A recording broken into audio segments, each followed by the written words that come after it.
Beautiful day in Chicago. It is a Friday matinee of Cubs baseball on NBC Sports Chicago. Game 2 of a 4-game weekend. The Padres taking the opener 6-1 last night.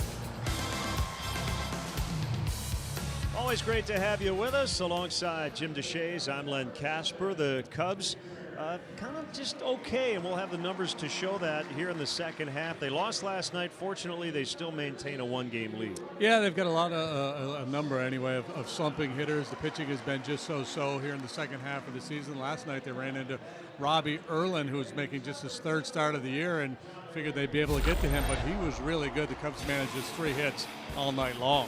Yeah, and soft hit contact for much of the night from a Cubs offense that had been so good the night before in Pittsburgh. Very odd ball game. It was scoreless into the middle innings. The Cubs didn't get much going offensively. The Padres did, but Mike Montgomery was generally able to work out of it. Yeah, he didn't give up damage. He gave up some base hits. He had base runners in every inning, but he was able to pitch out of trouble. This was the most troublesome moment for him. A couple guys on for Will Myers, their big slugger. He grounds into a double play, and then the Cubs managed to score a run here in the bottom half of the inning. Contreras originally called out, but upon review ruled safe. That would be the Cubs' lone run in the ball game. Yeah, so they were ahead 1-0, but then it all turned in the 6th inning. Cubs went into the bullpen. Jesse Chavez, who had been terrific, gives up the 3-run homer to Austin Hedges, and the Padres would not look back. Yeah, and Chavez has been so good. I guess you could say he was due for a rough one, and then it ends with a 9th line drive, a sinking line drive caught by Renfroe out there in right field. The Padres bullpen, which is really a strength for their club, was outstanding last night. And here are the numbers you alluded to heading into the break, including a sweep at San Diego. The Cubs were playing great baseball, 13-4, but since the start of the second half, a game below 500. Runs are down. Pitching hasn't been quite as sharp either. Padres snapping a 7-game losing streak with that 6-1 win. The Cubs would later get some good news from Los Angeles as the Dodgers set a stadium record, scoring 21 times in a win over Milwaukee. So the Brewers lose the last 2 games of what was a pretty good West Coast trip. Yeah, Brewers were rolling along nicely. They had Chacin on the mound last night. He's been pitching winning baseball for them, but he got beat up. The bullpen couldn't slow the Dodgers down. They hit a bunch of home runs. Rick Monday came out of the radio booth, hit 2. Puig had 2. This one was off Hernan Perez. They used 2 different position players in that ball game. So the standings in terms of Cubs Brewers remain status quo as they both lost yesterday. So the Brewers are back home. They've got a 6-game stay in Milwaukee, 3 against the Rockies this weekend, and the Padres will head to Wisconsin early next week. Let's get into the starting pitching matchup today. Tyson Ross, many thought might be traded at the deadline, but he'll take the ball for the Padres. And Jose Quintana coming off a 51-pitch first inning on Saturday. Yeah, by and large, both these guys have been pretty good this year. Ross over the last few starts, not so good. Quintana had been rolling along nicely. His 3 starts prior to Saturday were very good, but he got ambushed in the first inning. All 6 runs he allowed in that outing came in the first inning. Cubs made a roster move in their bullpen today. The struggling Brian Dunsing goes to the DL with a shoulder issue. Randy Rosario is back, so that carousel continues. Yeah, and Rosario's done a really nice job for the Cubs. I know he was upset the other day when Joe Madden told him he was heading out. It was really the only play they had because of options. Dunsing goes back on the DL for the 2nd time, and obviously the numbers are not good for Brian. They've got to get him right. When we come back, we'll hear from the manager, Joe Madden, as we get you set for Cubs baseball. The Cubs hosting the Padres, Game 2 from beautiful Wrigley Field.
Cubs baseball on NBC Sports Chicago is brought to you in part by Lexus, who encourages you to experience amazing. Blue Cross and Blue Shield of Illinois, through it all. Ford, who invites you to go further in their fuel-efficient vehicles. Check out our entire lineup at your local Ford store or buyfordnow.com. Menards, save big money at Menards. And by Southwest Airlines, low fares, no hidden fees. That's transparency. Let's hear from the manager, Joe Madden, on incorporating new players into the clubhouse setting.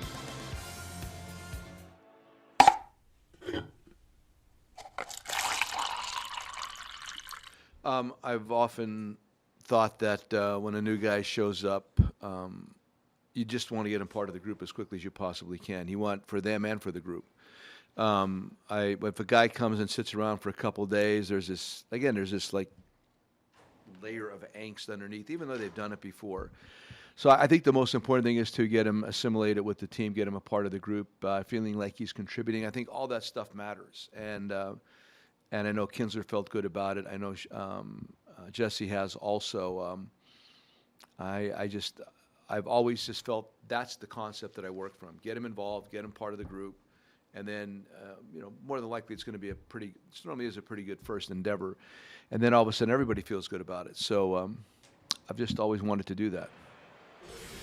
And guys generally get right into the mix for sure. And here's the Cubs' upcoming schedule. Last place clubs, Padres, 3 more here this weekend, then 3 at Kansas City. So the Cubs will have the DH available before the suddenly resurgent Washington Nationals come to Wrigley Field next weekend. That'll be a big series between the Nationals and the Cubs. We're getting set for baseball. Tyson Ross against Jose Quintana. But up first, our national anthem as we send it down to the field. And join John Splitoff as he honors America with our national anthem. Oh, say, can you see by the dawn's early light what so proudly we held at the twilight's last gleaming, whose broad stripes and bright stars through the perilous fight, o'er the ramparts we watched were so gallantly streaming, and the rocket's red glare, the bombs bursting in air, gave proof through the night that our flag was still there. Oh, say does that star-spangled banner yet wave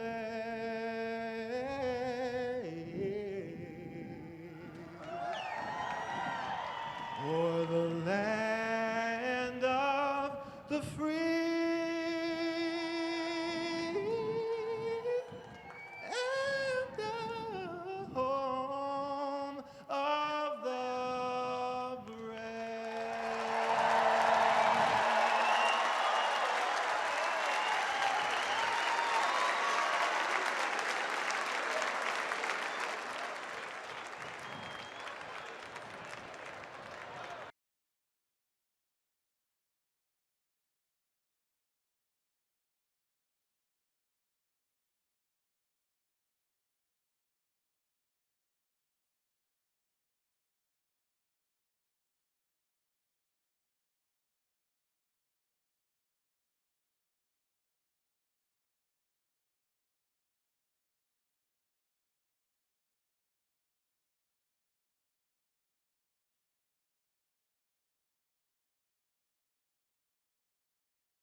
Here to Wrigley Field with this Miller Lite game report, and it was about a week ago today that Cole Hamels called coming to the Cubs a dream come true. He grew up rooting for the Northsiders, watching them on television, and said a really good family friend, Mark Pryor, was one of the first to shoot him a text and congratulate him. And while he won't pitch in this series against the Padres, he's going to take this weekend to let the excitement sink in.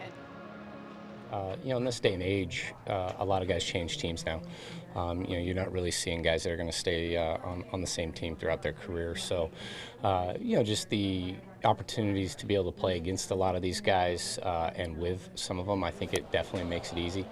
Being able to come here in Chicago and play, all those years I was in the National League, so you get a little bit more familiar. But I'd say with what they've done in the past couple of years, this place has become a pretty nice venue, not only for the fans, but obviously for us players, and the organization's done a tremendous job with, making me feel comfortable and confident. I think that you can actually see the crowd. I remember beforehand, you're always trying to duck and not hit your head on the dugout, and I know I did that many a time. So I think to actually be able to stand in that dugout, look around, it's a great place to admire the fans and the energy that they bring day in and day out. So I think, to be with a Cubbies uniform on, it's a proud moment to be able to be on this side. Certainly an enjoyable guy to talk to so far, and it'll be another lefty, Jose Quintana, going for the Cubs against Tyson Ross for the Padres as the Northsiders look to even the series here shortly on NBC Sports Chicago.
Back here at the ballpark, and another big crowd on hand as Jose Quintana and the Cubs look to bounce back after a 6-1 loss in the opener last night. Cubs lead the season series 3-1, and now let's see how the Padres line up. Brought to you by Southwest. Manuel Margot's had a big season against the Cubs and a big night last night. A.J. Ellis, the veteran backup catcher, putting together a fine offensive season in limited time. Renfroe, Hosmer, Villanueva, and Galvis occupy the middle. Hosmer extended his hitting streak to 9 last night. Jose Perez at second base. For the first time this season, the Padres will bat their pitcher 8. That's Ross. And Travis Jankowski in for the injured Will Myers in left, and today hitting 9th. Well, we'll set the Cubs defensively for you. Al Schwarber's going to play left field. Ian Happ will man center. Jason Hayward is in right. Balls in the air could be an issue today. It's a bright sky overhead and it's very windy. Tommy LaStella plays third. Baez and Zobrist up the middle. Anthony Rizzo's the first baseman. Victor Caratini gets to start behind the plate. Let's just experience amazing. Starting pitcher is Jose Quintana. He is 9-7. Team is 13-7 in his 20 starts. 4.26 ERA. This is only his second career start against the Padres. He worked against them as a White Sox last May and pitched well. Now your umpires for this afternoon. 21-year veteran Fielden Culbreth, the crew chief, is behind the plate. That's C.B. Buckner, Angel Hernandez, and Shane Livensparger.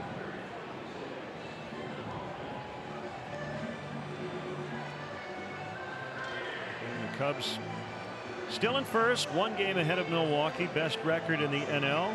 Padres 43-68, worst mark in the senior circuit. It's a three-pitch mix for Quintana. Fastball, curve, changeup. I'd like to see him use that changeup a little bit more, but typically it's heavy fastball, curve. Fastball averages about 92 miles per hour.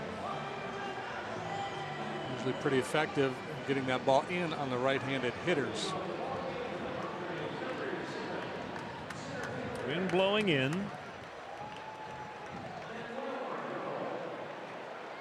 Blue skies above, but almost kind of a hazy type blue. As JD mentioned, the conditions today could be an issue for outfielders and infielders for that matter on fly balls and pop-ups.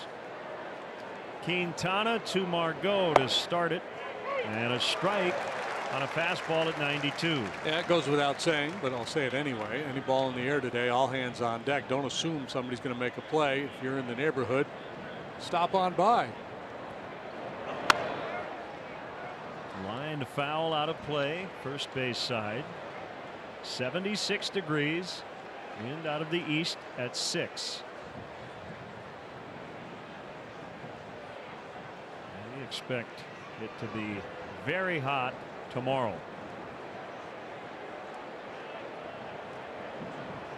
Sunday as well. We will probably be in the 90s. Popped into shallow center, and it's Ben Zobrist to make the catch from second base.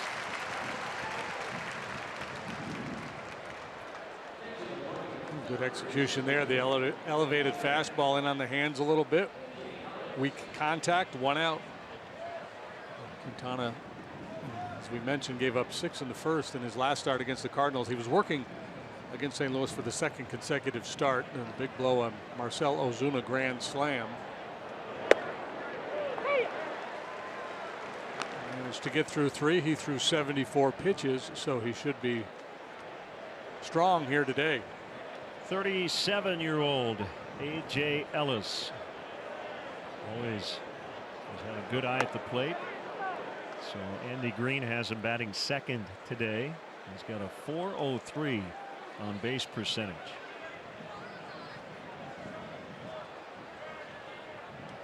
Not a lot of slugging, but hitting for average, and as Len mentioned, he takes a lot of walks.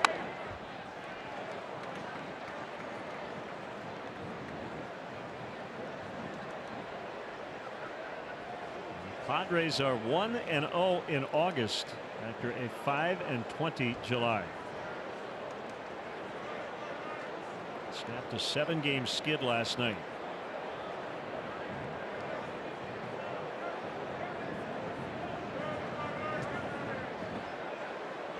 1-2 curve was elevated, but he'll get away with it.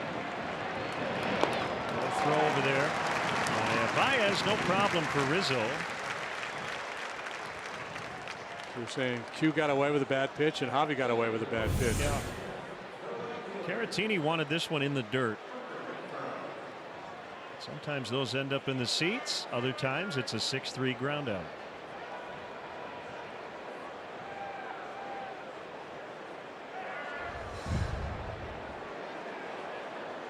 Hunter Renfroe. A nice catch to end the ball game, robbing Wilson Contreras of a base hit. And to just start against the Padres, his lone start in his career last May. He in 7 innings allowed 3 runs, and all 3 of them came in on a home run by this guy here, Hunter Renfroe. He took a shutout into the 7th. That's when Q was wearing a White Sox uniform.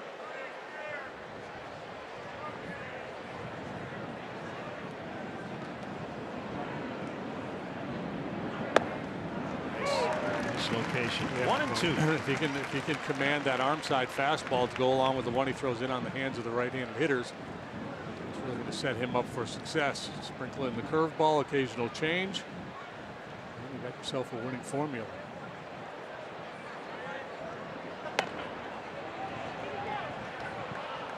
Well, sir, says CB Buckner.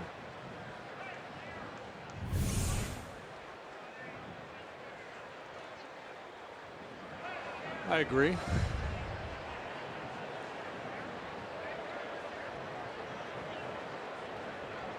Turn, a step, and a throw. And a bullet into left for a 2-out single.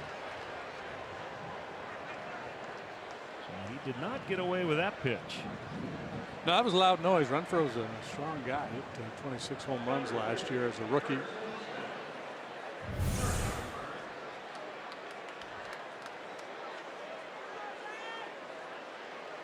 They're trying to throw a little backdoor cutting fastball, and it a little too much at home plate.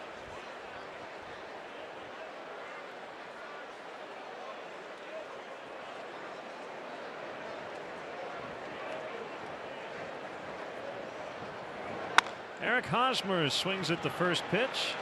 That's a fielder's choice ground out. Nice work by Quintana after that rough first inning his last start.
Bats, 1 run on 3 hits.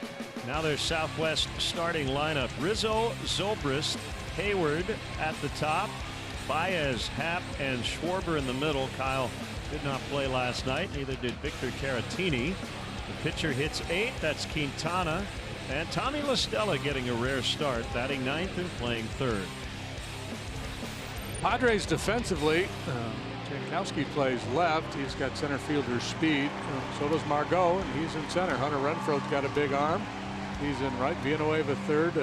Ever ready Freddie plays every day. He's made every single start at shortstop for the Padres this year. Perella second. Hosmer, 4-time Gold Glove winner, is at first. A.J. Ellis behind the plate. And the Lexus Experience amazing starting pitcher for the San Diego Padres is a veteran right-hander, Tyson Ross, 22nd start. 6-8 with a 4.41. Padres are 12-9 in his 21 starts. They've got the shortstop Galvis between second and third. Everybody else over on the other side.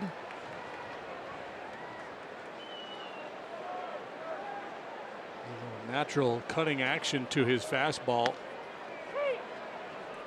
The leadoff man is presented by Binny's Beverage Depot. If Rizzo gets a hit here, Binny's will donate $100 to the Greater Chicago Food Depository. And he hits it high in the air. Again, the wind's going to grab it. Got to run him out. Oh, this is, And it's caught. We're going to have some adventures here today. By Margot. Well, that's the other part of it. It said all hands on deck in the field on balls like that. But yeah, do not assume the ball's going to be caught. And Rizzo did not. He was running hard. You don't want to be standing at first when you could have had two.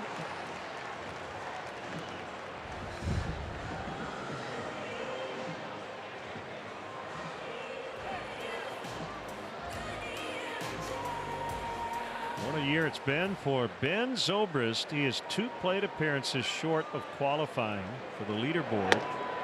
He would rank second in the NL with his .399 OBP and 6th in average.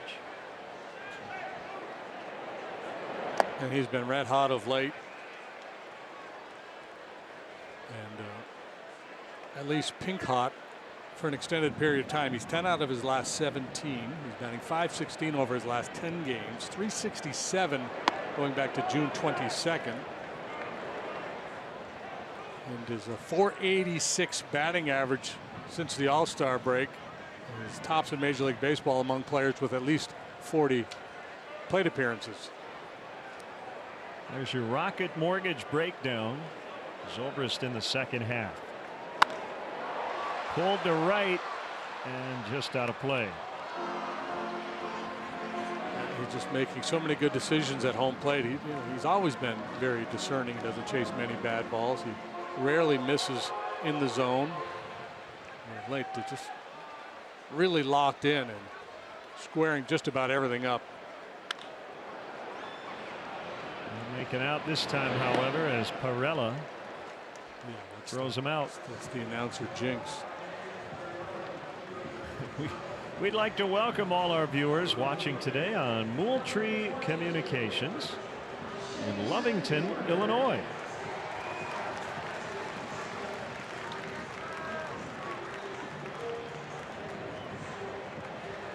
Jason Hayward climbs in 3 out of 5 against Ross lifetime.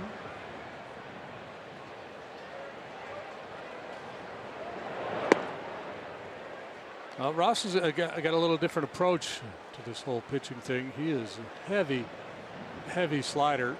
He's thrown more sliders than any pitcher in baseball this year. Yeah. Rarely does a starting pitcher use a breaking ball more than his fastball, but that's the case with Ross. It's heaviest slider usage in the game.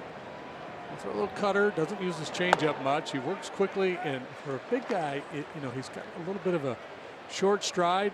I wouldn't say he necessarily recoils, but he doesn't really get extended towards home plate.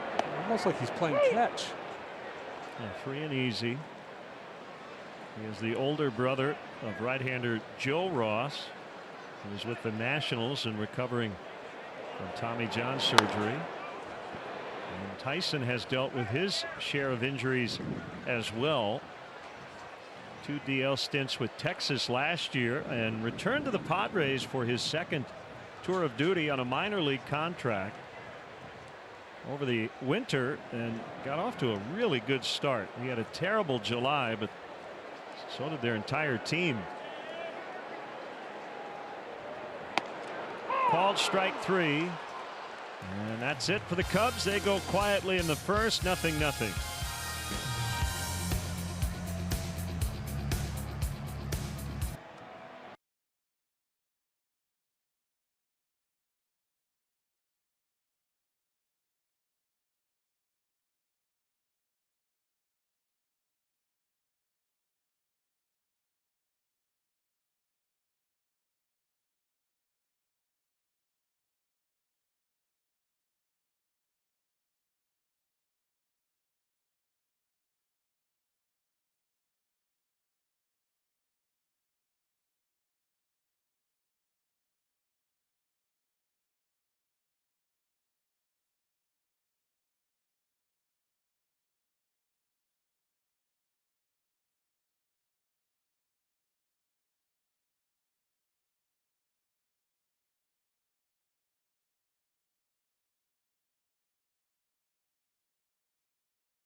cold, true moment later in today's game. No better place to be. Only matinee on this Friday, August 3rd. Outfielder Wally Westlake, who played in the 40s and 50s, once said, quote, "You almost wanted to give some of your money back to play at Wrigley Field." Good old Wally. Wally, I believe, still around 97 years old. I need to get him on.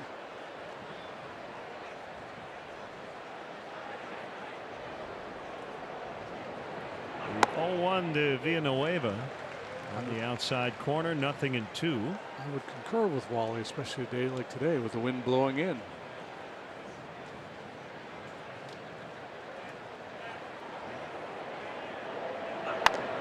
Late swing and bounced foul.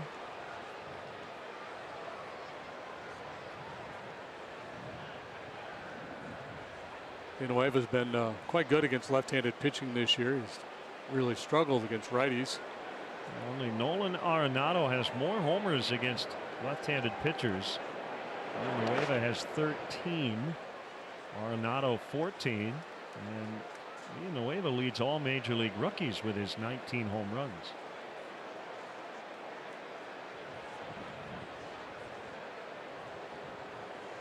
Padres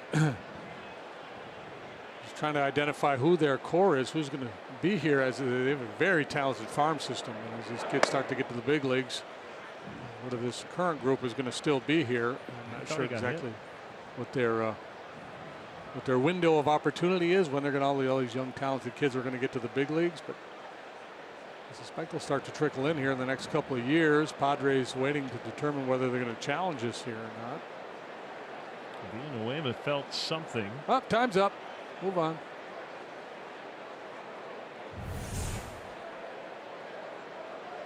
You need visual evidence. Ooh, really close. Usually that's a sound call by the home plate umpire. You'll hear contact. They are going to challenge. When you challenge this call this early, you generally are pretty confident that you'll get it overturned. First look is probably the best look they'll get. Right there, and is there enough?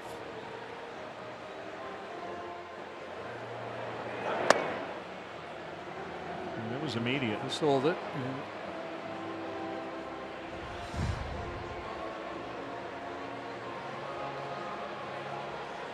Kind of. Maybe would have spun out of there and acted more demonstrably. Maybe he would have gotten the call right away.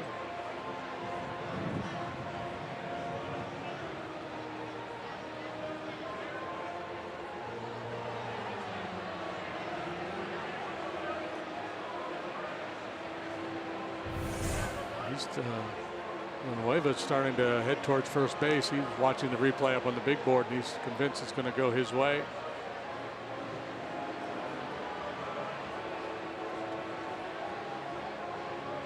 Is there any sort of change of direction obvious on that video? I'm not sure there is. The seam of the baseball may have brushed an arm hair on the way by.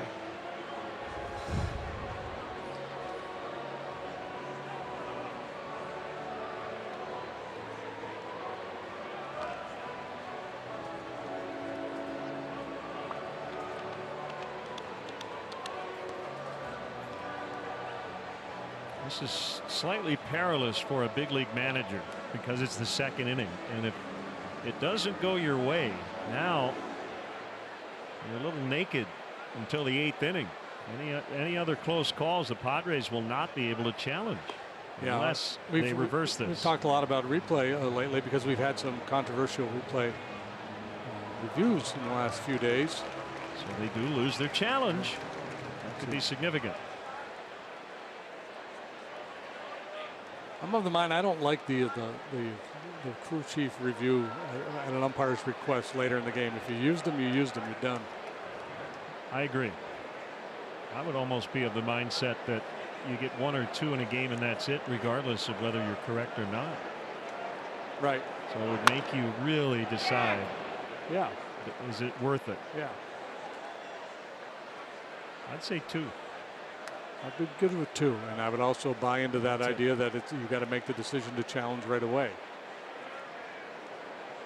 And the counter would be, well, what if there are 4 bad calls that go against you? I guess those are the breaks. Yeah, with him.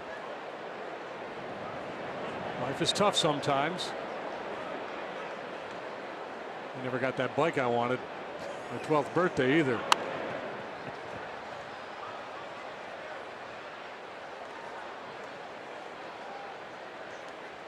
Well, he had a key at bat in the ball game last night, and we mentioned his struggles against righties, and it was against Jesse Chavez. As a matter of fact, Chavez came in after Mike Montgomery issued a 1-out walk to Hosmer to pitch to Villanueva, and he fouled off 5 2-strike pitches to stay alive, and then singled to right.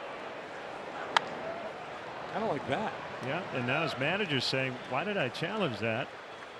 Had I known it would end up a single, I would have just waited. So a leadoff hit for Villanueva. And it will bring up Freddie Galvis. The hit he got last night was just ahead of the Hedges 3-run homer.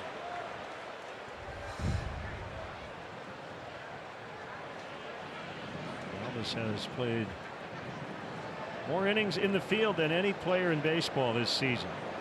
Started every game for the Padres, and he takes high. He played all 162 last year for the Phillies. He was one of 5 major leaguers to play in every game last year. He and Eric Hosmer, Alcides Escobar, Rougned Odor, and Joey Votto played 162 in 2017. Career .283 in this ballpark. Most of it coming as a Philly, and has slugged over 500. Stands way off the plate.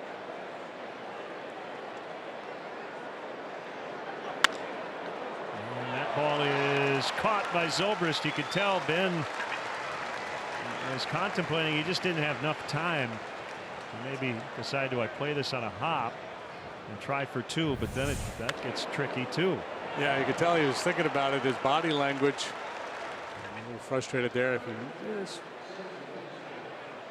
waits back and gets a short hop, he gets a double play. But yeah, I think all things being equal, most guys, let's just catch the ball. Don't try to get too fancy. The guy next to him out there at shortstop probably would have played it on a short hop.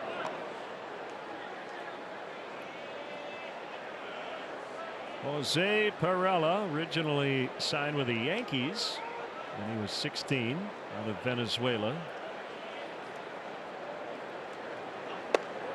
It was umbrella hat day here at Wrigley Field. If the Padres were to have that, they could call it the Perella Umbrella Day. That would be fun. And I think if you get one of those and really secure to your head and walk down by the lake on a windy day here in Chicago, you could fly. Right. Like the Flying Nun,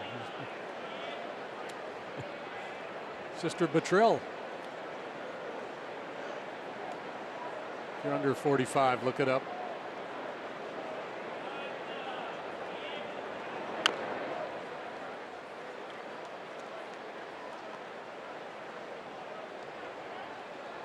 Donna typically works with a pretty quick pace.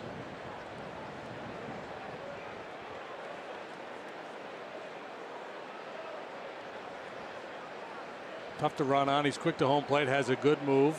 Andy Green may be more inclined to play a little hit and run than straight steal. Perella would be a good candidate.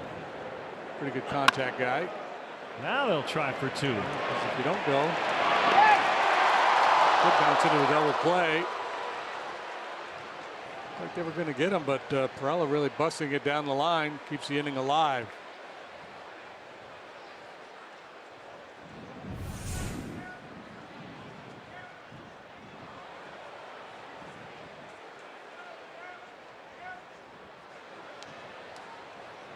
And for all you young base runners out there, watch Perella coming through the bag. He's leaning forward, not breaking backwards. the tape like a sprinter.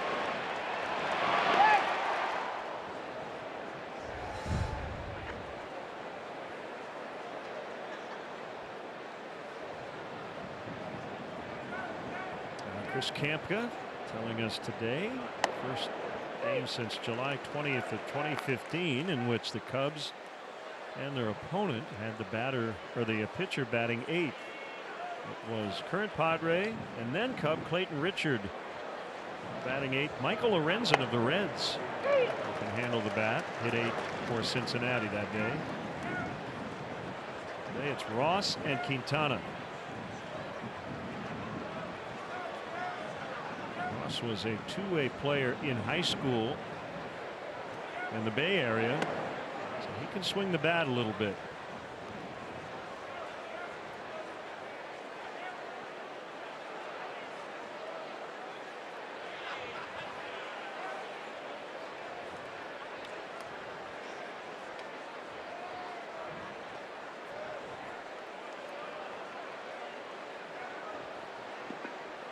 Played his college ball at Cal.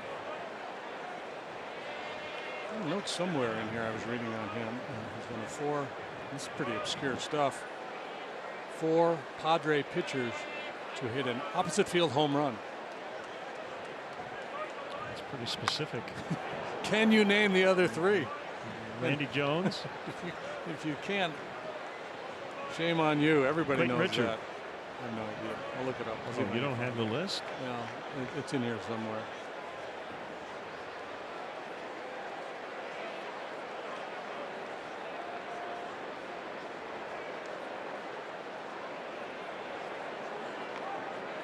I really think Pirella would be on the move with the pitcher at the plate. Andy Bennis. Okay. I saw Andy in St. Louis. Big train, yeah. Hey, I got a great Andy Bennis story. Mike Corkins and Dave Roberts. Ready? Yes. So talking with Andy in the press box in St. Louis, and I believe I was standing there with Matt Vasgersian and ESPN. Matt said Andy had his family with him. I think his 2 sons and a daughter. And said, "You had a really good major league career," and the kids kind of were like, "Yeah, whatever." And Andy said, "Yeah, I had more than 2,000 strikeouts." To which his daughter said, "Can we eat?" As Ross is tagged out, it is a fair ball. Enough of the glory days. Didn't that sum it up? Yep. Whatever, Dad. Whatever. And now Andy Green wants to ask CB Buckner. It's not challengeable anyway because it was in front of the batter runner, Ross. But the Padres are convinced that ball was foul, and the inning is over.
Data that we now use.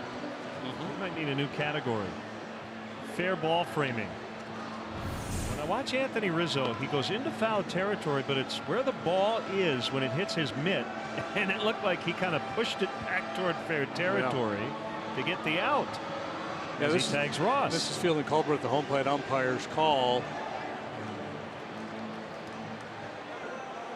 Yeah, I have no idea He's if it going to was step fair out or from foul. behind home plate, so he's right on the line reading it. I don't know if he got a clean look because he's got a couple big men in the way with Caratini and then Ross going down the line. It's tough with the angle of the look we had. It looked foul the way Anthony kind of moved his glove inward. Gives you the impression that he was trying to steal one there. Ross was probably going to make an out anyway.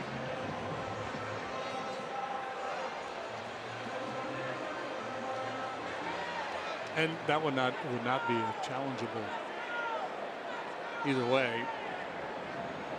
Challengeable? Is that a word? Sure.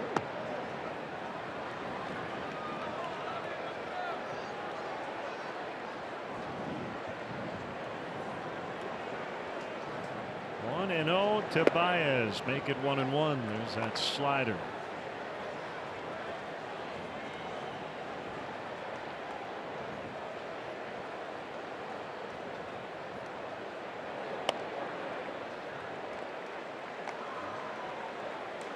Yeah. Still not taking a lot of walks, but he's been able to cut down on the strikeouts. Have been a big part of his success this year. He struck out just 6 times in his last 49 plate appearances. The strikeout rate getting closer and closer to league average.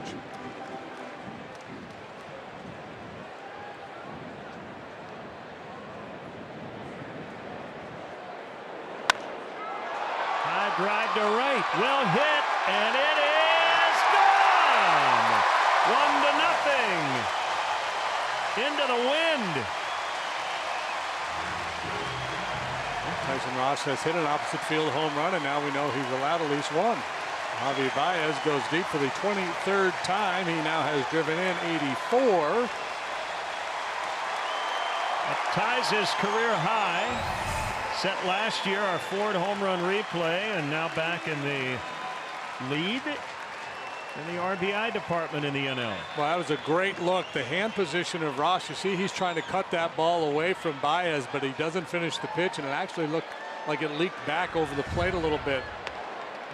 Kind of a cement mixer, backup cutter / slider. You see the release, you see the spin. It's just not going to take the break.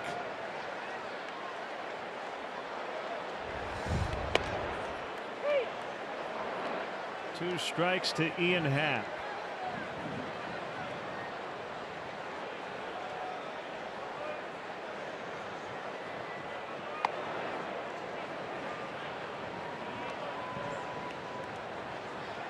The Cubs had a stretch of homering in 6 consecutive games come to an end last night. Baez also had a 5-game streak in which he had an extra base hit and an RBI. It was snapped.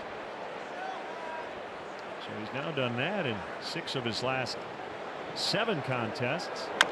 2-2 bounced back to the mound. StatCast AI is powered by AWS.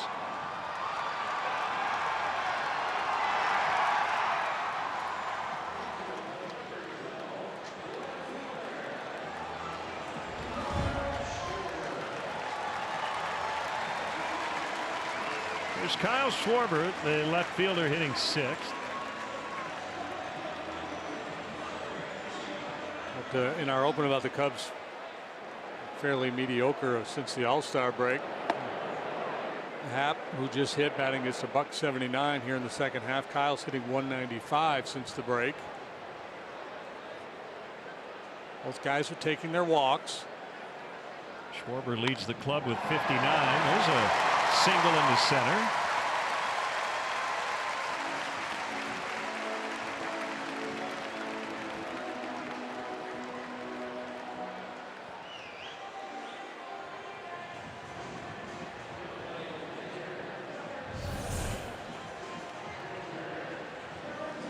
Yeah, a little smaller there. Just emphasizing contact, not a big swing, not a big load, big leg kick, anything like that. Just solid line drive approach.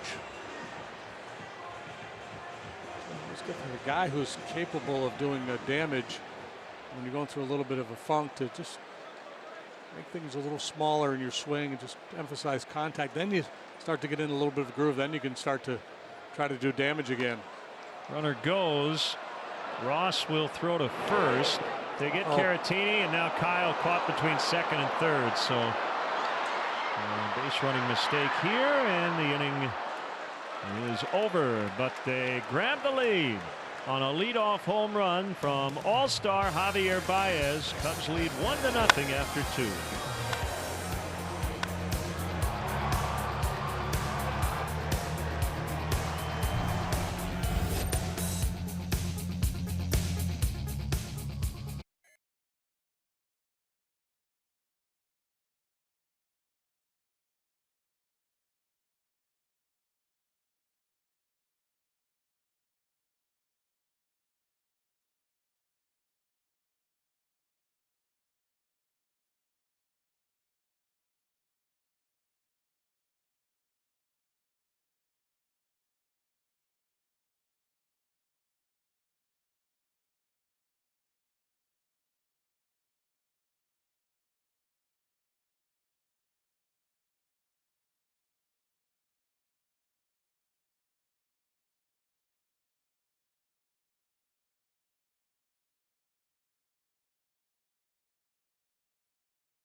Cubs up 1-0 as we head to the third here at Wrigley Field with this Miller Lite game report and this matchup with the Padres. Always a fun trip down memory lane for Cubs first base coach Will Venable, who was drafted by San Diego in 2005, made his major league debut in 2008, and then covered a lot of real estate there at Petco Park over his 7 years with the Friars. He was actually teammates at one point with the Padres starter today, Tyson Ross, also Cubs reliever Anthony Bass out there. And then I made my broadcasting baseball career start in San Diego and got to do a number of really great post-game interviews here with Will that you're getting to see. We had a lot of walk-offs, guys, and Venable was always a lot of fun. He took the brunt of the Gatorade. See, that's the key for the players. They got to take the brunt of the Gatorade, and then my outfits stay clean. So that's, of course, what I'm worried about, right? Yeah, and that it looks like real orange Gatorade, too. It was. Yeah. Yeah. Okay. Thank you, Kelly. And Venable, also a teammate of Anthony Rizzo. And Anthony got his big league career underway before he was traded to the Cubs. Travis Jankowski batting ninth. And he bunts, foul.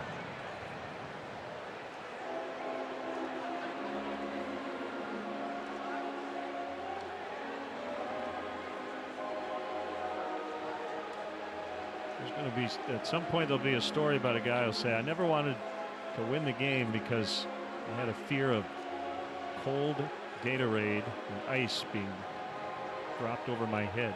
Hey, championship ring hat guy is back today.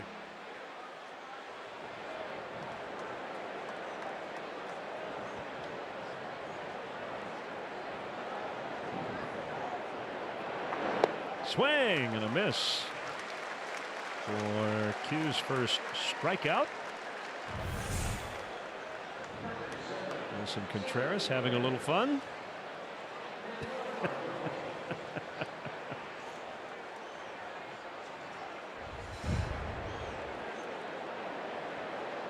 imagine when he gets a day off, he's just not sitting there taking in the game. He's probably bouncing all over the dugout.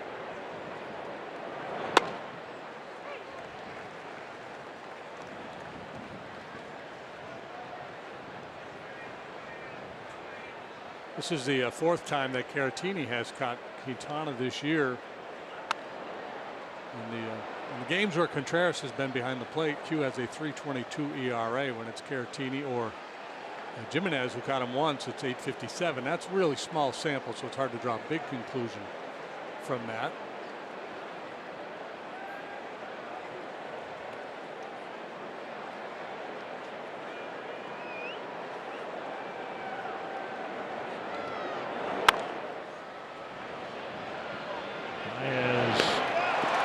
Him. Cub fans, show your team pride with Cubs checking and an official Cubs MasterCard debit card, only available at your local Wintrust Community Bank. Go to wintrust.com/Cubs to learn more. Members FDIC.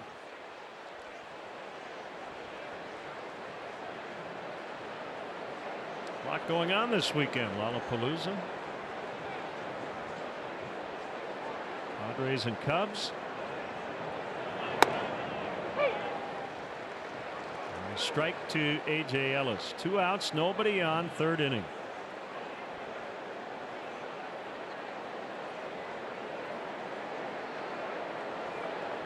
Well, it's a family trip for the Padres. Their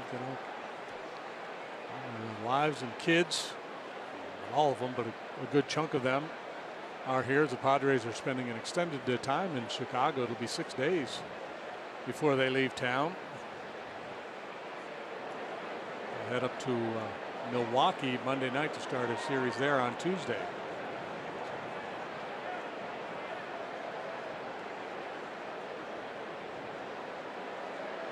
All the local merchants appreciate the contributions. Called strike 3. Fastball gets him. Padres finished in the third, trailing the Cubs 1-0.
High-speed action. Jason Ross flirted with a no-hitter earlier this year. Oh, I ruined the surprise. I said flirted. Well, maybe he gets it, maybe he doesn't. Took the hat there because an outstanding play was made for him in left, and then unable to run that one down. So 2 outs in the 8th, though. A good run at it.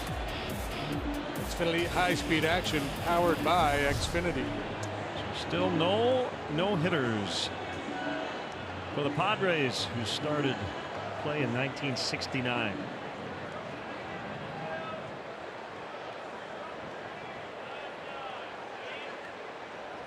I'll Ray Kirby famously was removed by Preston Gomez with a no-hitter.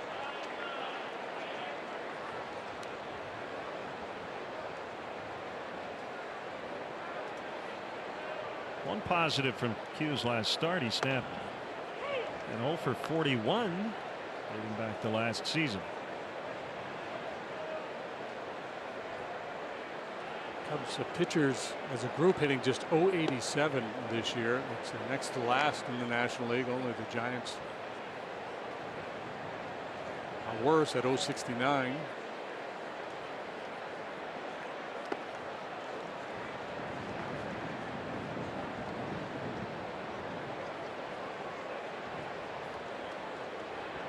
National League average is 115 for pitchers.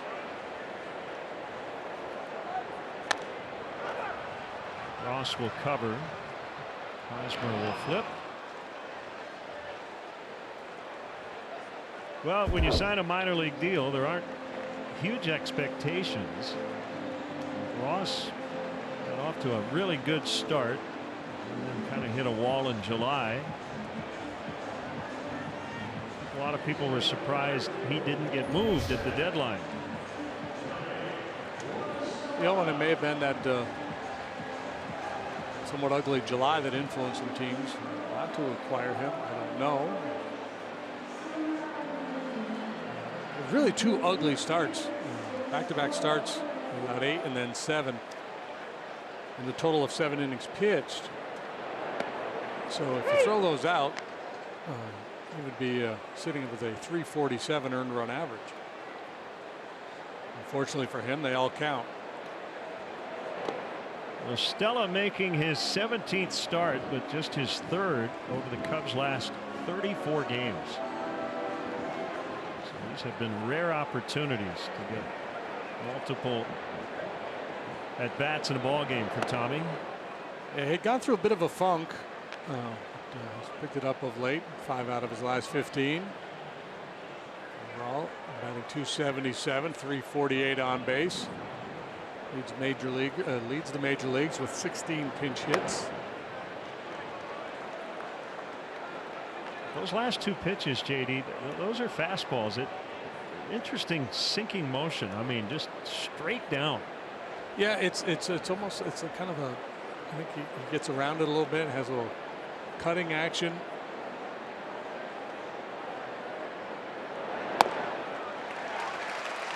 That's his first walk. Cub fans, everybody in. Your best chance to catch a game during the Washington Nationals series would be Sunday night, August 12th. First pitch 7:05. It'll be a rematch of the Home Run Derby finalists. Schwarber, Harper. Get your tickets now at Cubs.com. The Nationals hanging in there in the NL East, showing some signs of life of late. Rematch of the Epic Division Series last year as well. Dave Martinez will return to Wrigley Field, managing the Nationals. A lot of storylines. You know, there's all this talk earlier in the year about Harper and free agency, and would the Cubs make a run at him?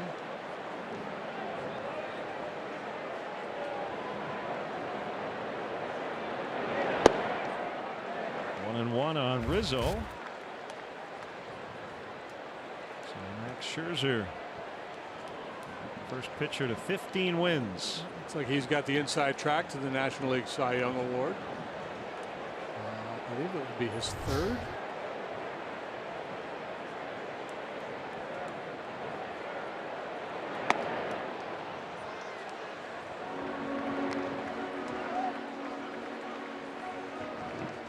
Anthony, 321 since the break, an OPS of 995.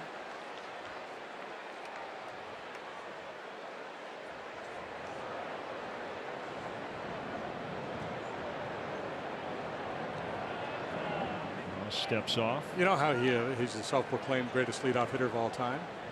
It's actually true, right? He's had some fun with that. Well, he 19 games as a leadoff man this year, has a .448 on base percentage.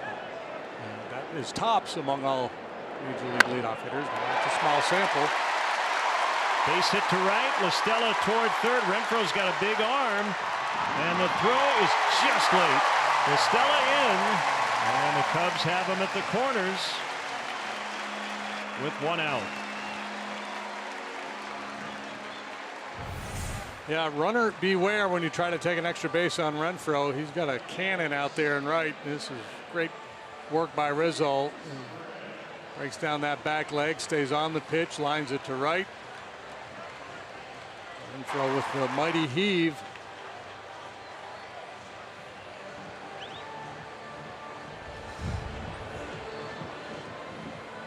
So the batter is Zobrist, who is 0 for 1.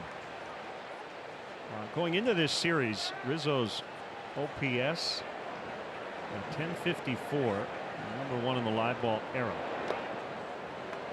With at least 125 plate appearances.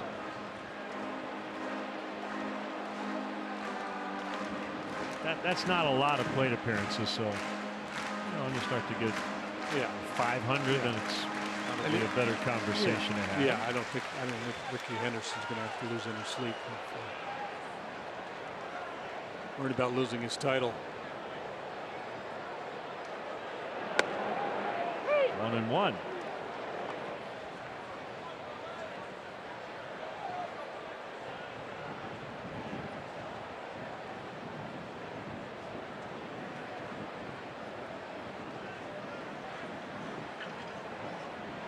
Villanueva even with a bag at third. Hosmer holds Rizzo at first. Double play depth in the middle of the infield. Slightly to pull in the outfield. No Russell, no Bodie, no Contreras, no Almora in the lineup today. Joe trying to get as many left-handed bats in there as possible for good reason. The splits are pretty severe for Tyson Ross. Lefty's batting .294 against him. Righty's .175.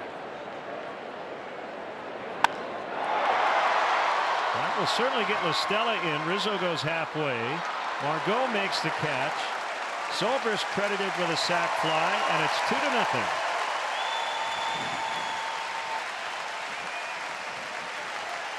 Cubs go first to third.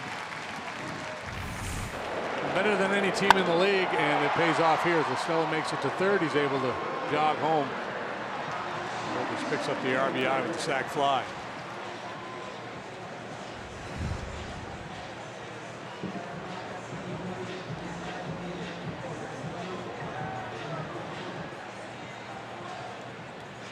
Hayward with 2 outs. Rizzo at first.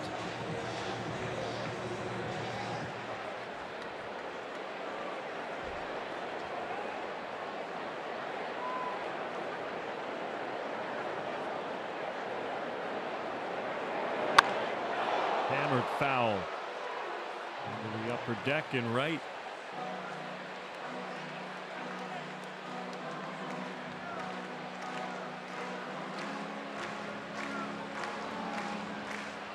One thing that would help Ross against lefties would be a changeup, but he rarely uses one. Just never felt comfortable with it.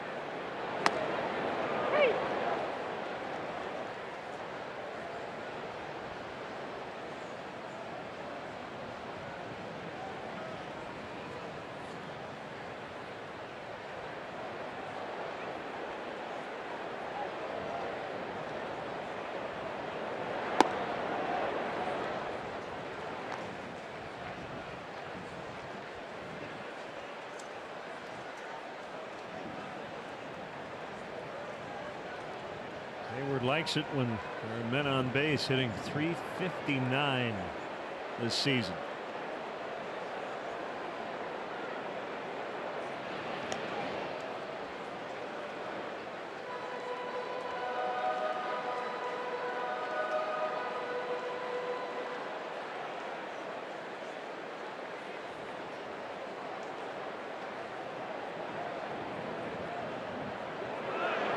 Rizzo takes off. That ball is fair, and that's the inning. Rizzo or Hayward looking back at the home plate umpire, Field and Culbreth. Yeah, but again, Joe Maddon's going to come out and have a chat. It's not reviewable. Yeah. 2-0 Cubs. Culbreth's call, I think, is the point Hayward's making. Joe wants to know how did you see that?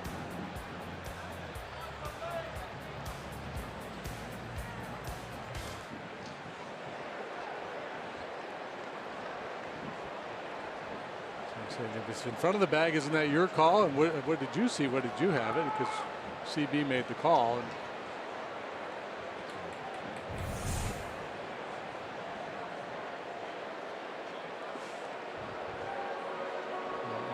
I guess it was the play was right on the bag. Yep. So I guess Colberth is arguing that that was his call. And 2-0. We'll try it again after 3.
Money presented by Coors Light, Chicago's favorite sports trivia show. Watch the most entertaining contestants go for cash prizes Sunday at 7 on NBC Sports Chicago. it's 13 consecutive strikes thrown by Quintana. He was getting runs on a Baez homer, a Zobrist sac fly. 1-1 on Renfroe, who singled in the first.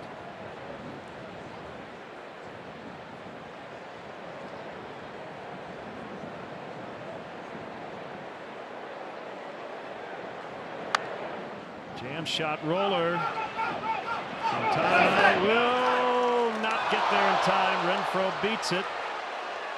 Infield hit. That's a tough play because it's a long throw from Rizzo. Yeah, long throw at a tough angle too. It's tough for both guys, the throw, and then the guy on the receiving end, Quintana, sprinting over to cover the base, trying to reach back. He's got to find the ball and the base. I think and he's out. I think we're going to take a look at this one. Assuming the side of the foot hit the bag. The body language of CB Buckner, the first base umpire, when he made the call, it looked like he was very indecisive. And here's my best guess, which that's the value of replay. Out. Yeah, as long as he touches the bag, and looked like he did.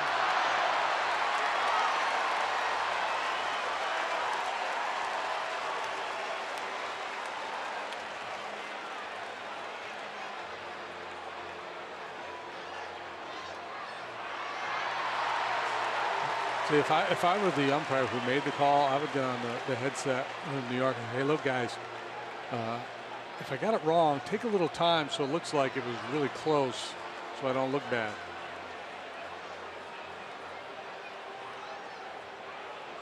Give me 30, 40 seconds where you're at least kind of hanging out.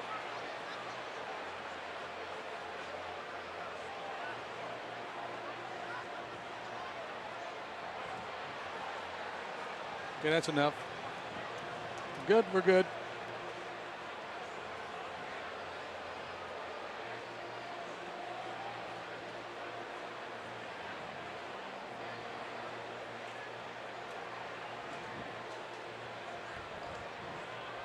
This might be like a 7-second review. Instead, it took about a minute. They got it right.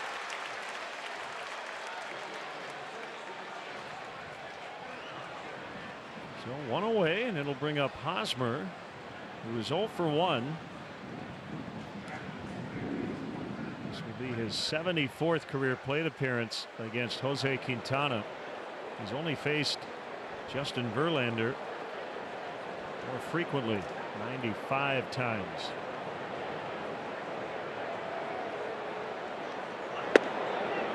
Off the inside corner.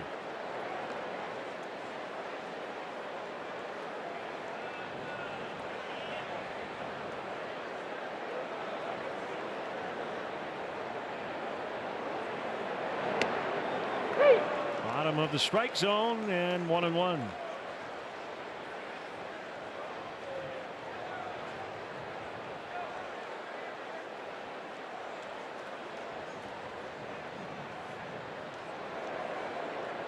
Lefty coming back on pitch number 50. He was still in the first inning on pitch number 50 in his last start. Got one out in the fourth today. Cardinals ambushed him. Matt Carpenter pushed a little bunt against the shift to get things started. Just unraveled from there.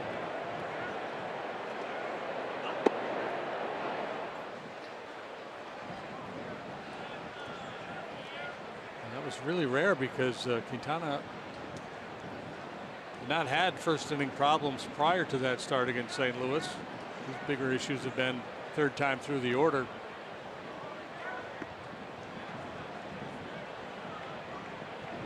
Good action on that breaking ball. Hosmer wouldn't chase that time. Hosmer struggling against left-handed pitching this year, in low 200s.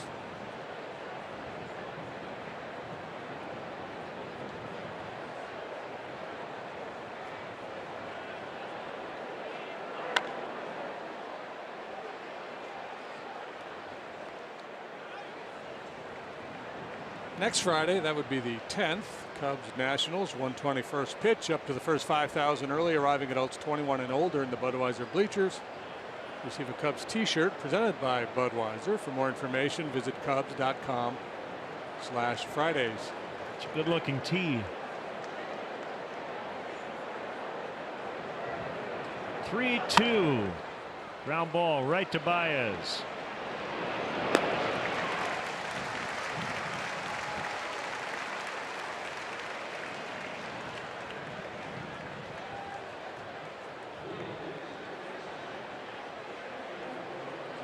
When he's on his game, and I'd say this about just about any pitcher, it's a high percentage of strikes but very few over the heart of the plate. In out with the fastball, the 0-0 curveball to get ahead is a good weapon. Deep to left, and it is gone. A home run for Villanueva, the 20th for Christian. And I'm sure at one point he dreamed about homering here at Wrigley Field as a Cub, and instead does it as a San Diego Padre.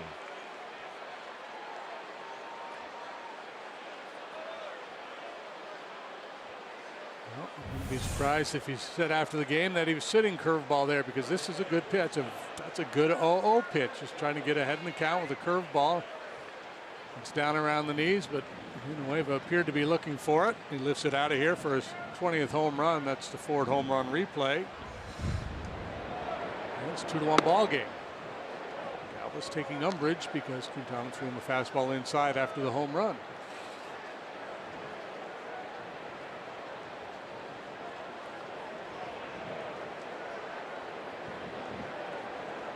Galvis, a switch hitter, hitting from the right side. Curveball pegged the outside edge. 1-1.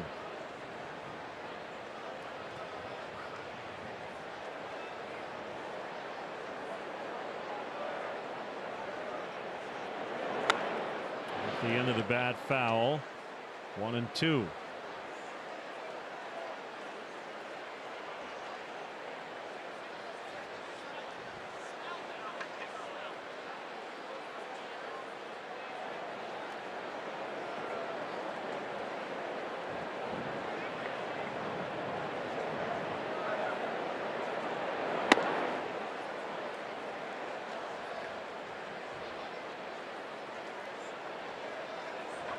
Quintana with his 4th big league organization, but pitching at the big league level for his 2nd. White Sox and Cubs. Also was in the Mets and the Yankees chains. Hayward makes the grab. The Padres on the board on the Villanueva homer. It's 2-1 Cubs in the 4th.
T-Mobile, they've got a new bullpen cart at Chase Field in Arizona, and the first Diamondback reliever to use it is newly acquired Brad Ziegler.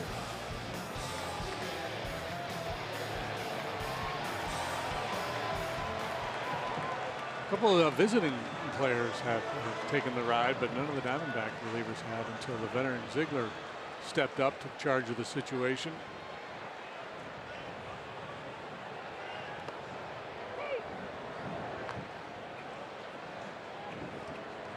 Slider strike on Javier Baez.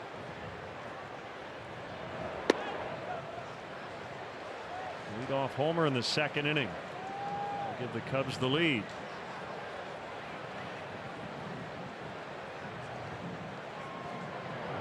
How about the bullpen bike? Ride in on a bike. Different? Yeah. That would be fun. Yeah.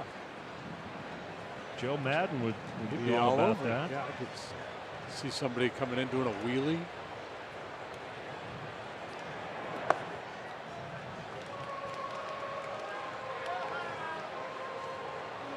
I saw it in Arlington, the Rangers busting out of the bullpen on a horse.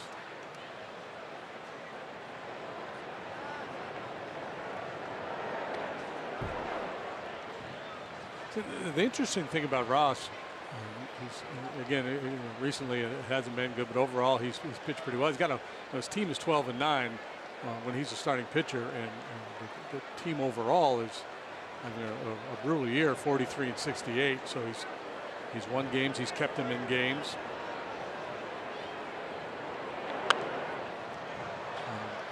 His pitch mix to me is interesting in that everything is within just 4 or 5 miles per hour. He dialed up that 1 4-seamer Anthony at 93, but for the most part his fastball is 91, 92. Sliders 85, 86. The rare changeup is about 86. He cuts it at 89. So there's no, real slow changeup. There's no big slow curve. Tough play Villanueva, and they get Baez.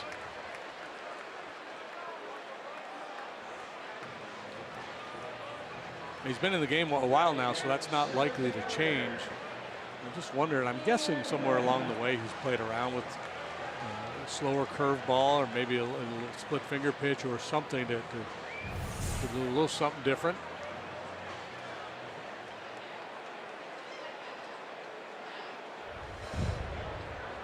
Ian Happ 0 for 1, and he bounces for the reliable Eric Hosmer.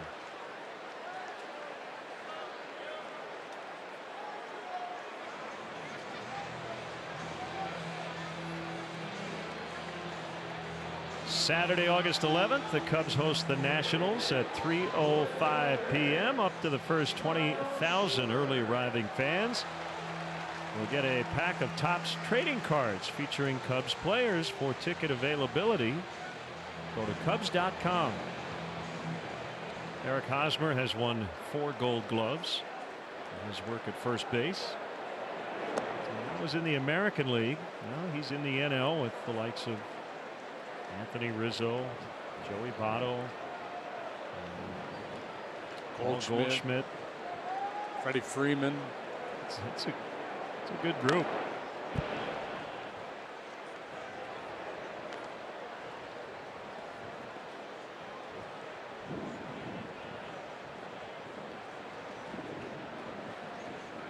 Brandon Belt.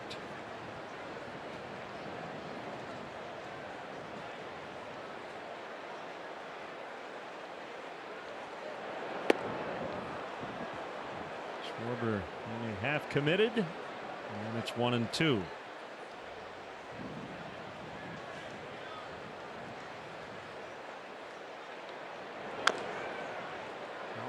Two outs, nobody on. Ideally, you want your power guys trying to do damage. 2 strikes. The approach that he used last time when he singled the center might be the way to go here.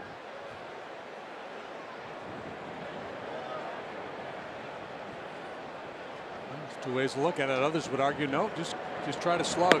Strike out, you strike out. And create some instant offense with 2 outs and nobody on base.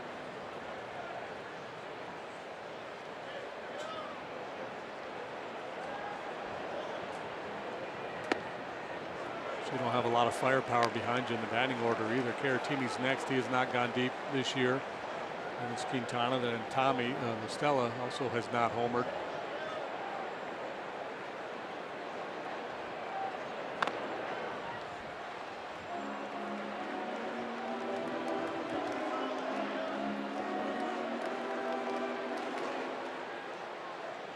Ross lifetime 41 and 64, so it's 23 games below 500 with a 3.98 earned run average.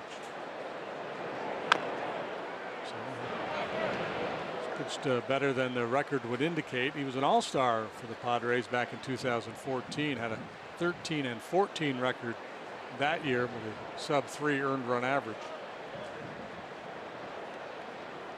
He's had a lot of trouble staying healthy last couple of seasons. He started on opening day for the Padres in 2016 and then sat out the rest of the year with a shoulder injury and 2 DL stints last year, recovering from thoracic outlet surgery and a finger blister while he was with Texas. Another 3-2, and that'll drop in for a base hit. Good at bat, Kyle Schwarber, and he's 2 for 2.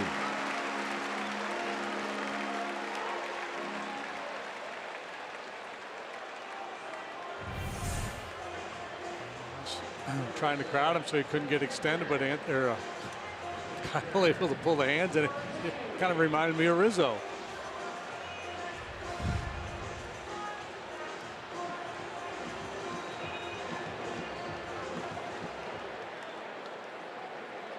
Yeah, Victor is certainly due for a home run. He has 1 in his career. It was in Milwaukee, I believe, late July of last year.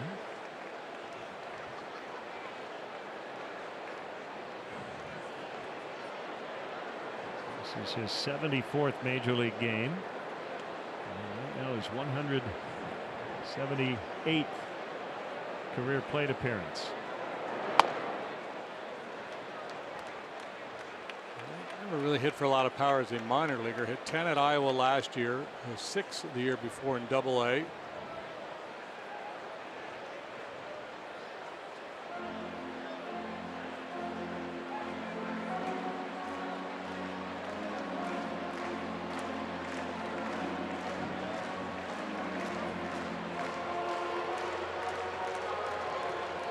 Mark McGuire, the Padres bench coach.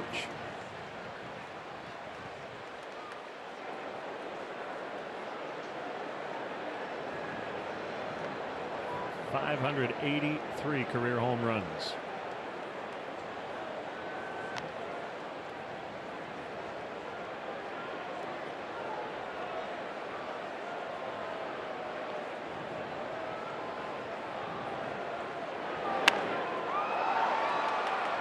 Renfroe coming in, easy play, and we will head to the 5th inning. It's the Cubs 2, San Diego 1.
The Chicago Cubs into your X1 voice remote and get live team stats on your TV.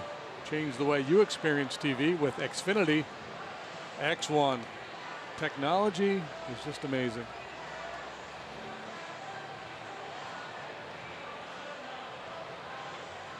Beautiful day here at Wrigley Field.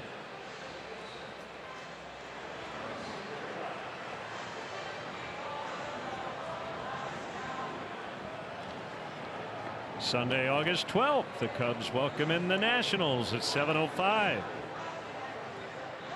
Up to the first 5,000 early arriving children, 13 and younger. Get a Cubs lunch bag presented by MasterCard. Tickets are still available for that game at Cubs.com. You okay over there? Rearranging the furniture. I'm all tangled up in cords and whatnot. We live in a wireless world, but not in our home TV booth.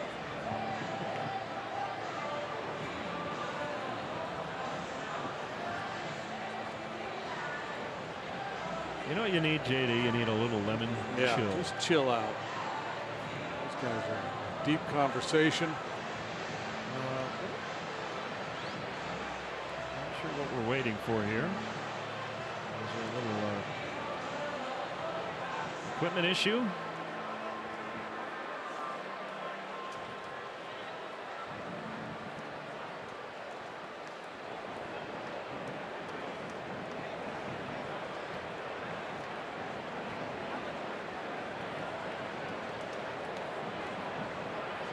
Here we go. Perella takes a strike on a curveball.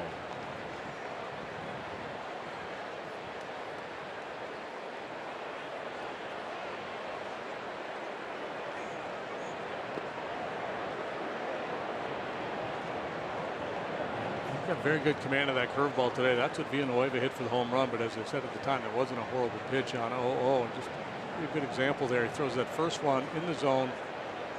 Most guys go up there, they're hunting fastballs, spin it, you find the zone, you're going to get yourself ahead in the count. And then the second curveball, strike to ball, bearing it down and in, hoping to get the chase there. Perella able to lay off.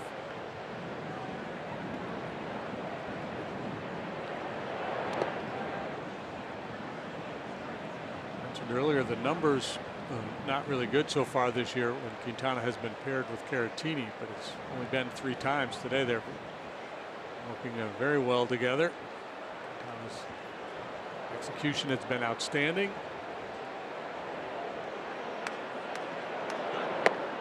Big cut and a miss, strike 3. You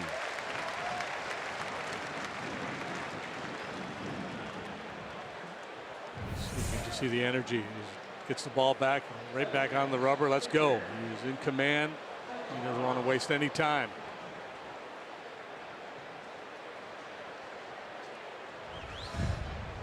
Horrific one last time out. You know, he was eager to get back out there and do his thing.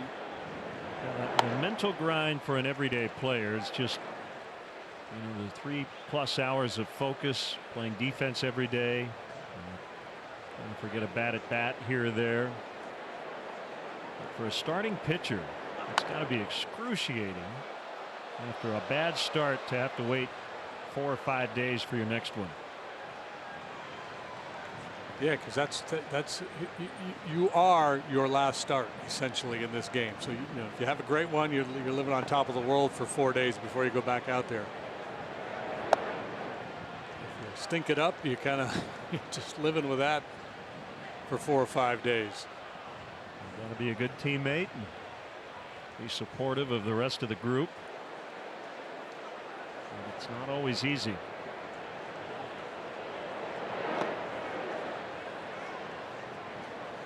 2-2 on the pitcher. Travis Jankowski on deck.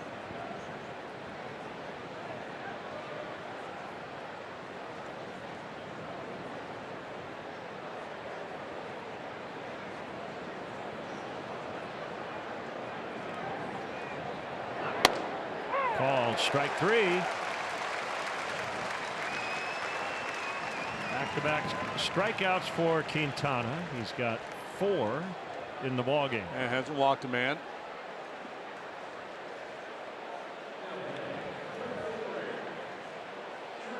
Yeah, that's why, you know, every team now has a mental skills program, and that's one of the things you try to teach young players is don't let your last performance define your self-worth. But especially if you're going through a bad year, if you had a string of really bad ones as a pitcher, or you're just going through a horrific slump as a hitter, that can really beat you up.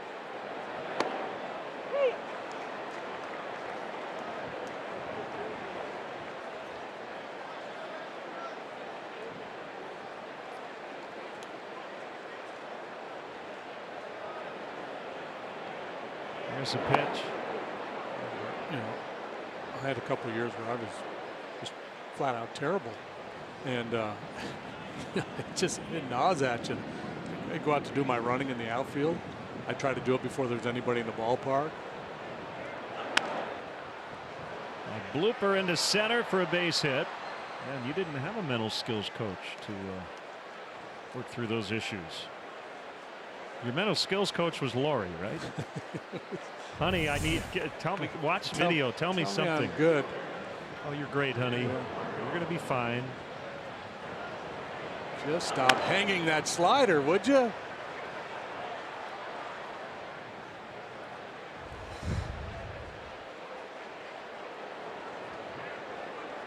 Or, you know, if things are going bad, you wear the pullover without your name on the back of it.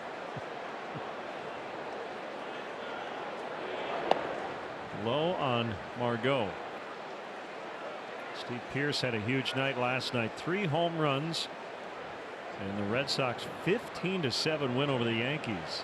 That series continues tonight at Fenway. Yeah, so Steve is not wearing the pullover. No, he's got Pearce. He's got Pearce everywhere out there. And he'll have the dig me pose. Luis Severino and Rick Porcello tonight.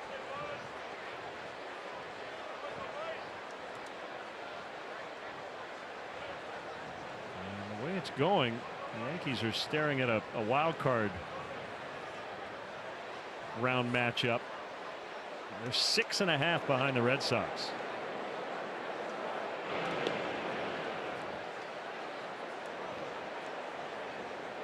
Red Sox are 76-34. The Yankees playing 6:36 baseball. 6.5 back.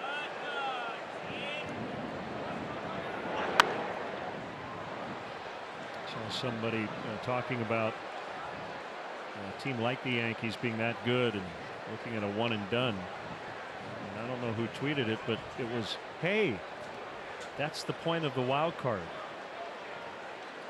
If you're the 2000 or the 1993 San Francisco Giants, you win 103 and you don't get any opportunities. I was on that club at the end of the year. Yeah. And it's good and bad. Obviously, that you could argue that team deserved to be in the postseason, having won all those games, but it creates such a great pennant race when there isn't that fallback position.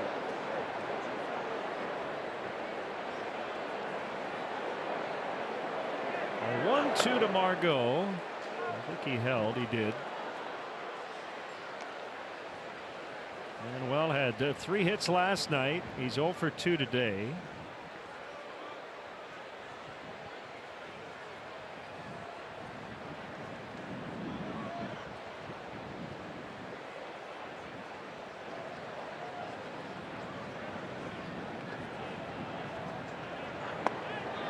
He got him. All the outs in the 5th.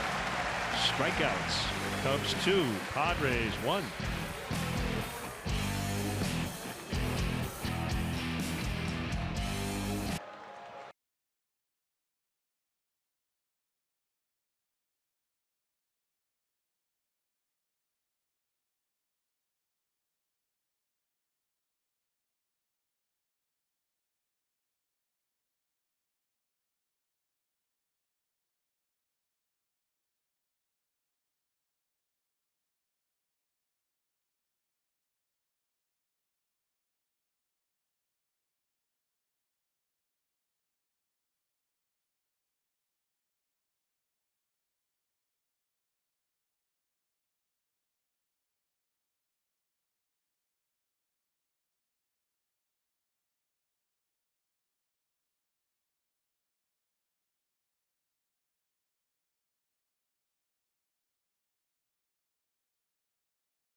On NBCSportsChicago.com, presented by Nationwide agent Jeff Vukovich.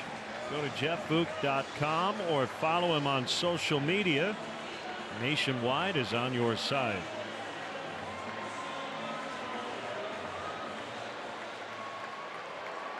Two-one lead. Quintana. First pitch swinging. And that is a 4-3 ground out.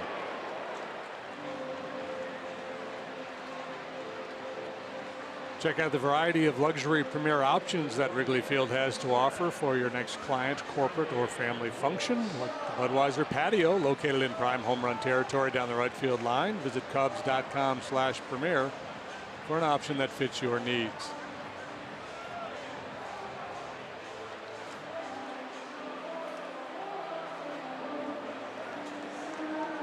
Is the umbrella hat designed as a sun protection or rain protection? I think both, but it I think works better for sun protection.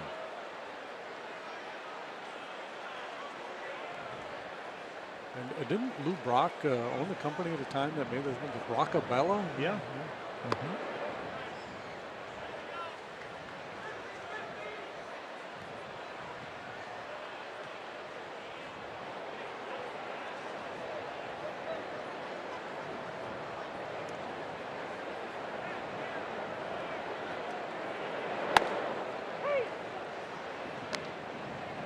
2-1 to Tommy. If people will be wearing those at Lollapalooza tonight. Well, some will. That one's socked into left. Second reach for LaStella from the 9 spot. Beautiful swing.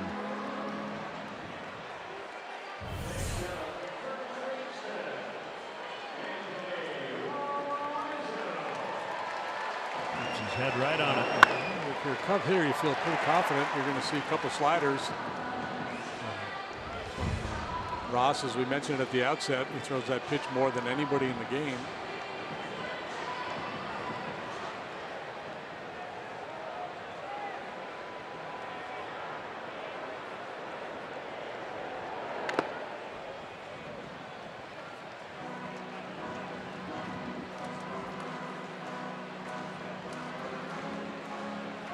Hit number 5 for the Cubs. They had 3 last night.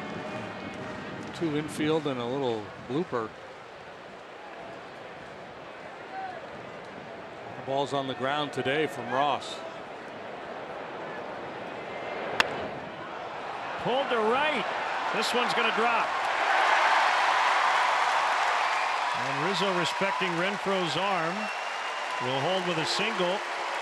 So good combination here. Second time Rizzo on a base hit, putting LaStella at third with 1 out. He is so strong. That ball right in on his hands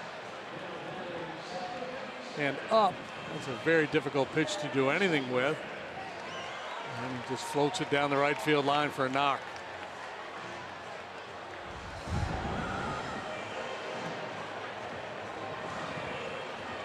An RBI opportunity for Zobrist.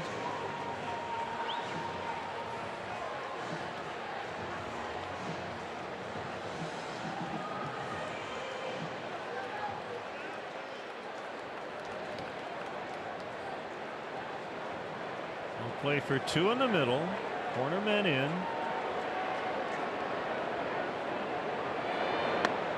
Zobrist a sac fly to deep center in the third in this very situation.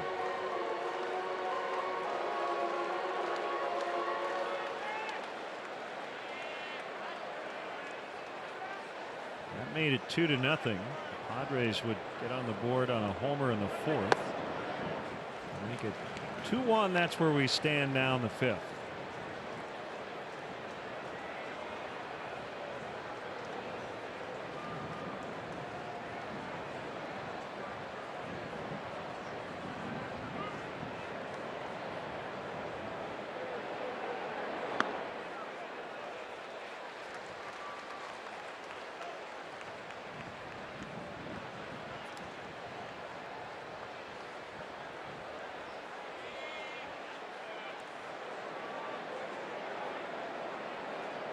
Padres won the opener last night 6-1.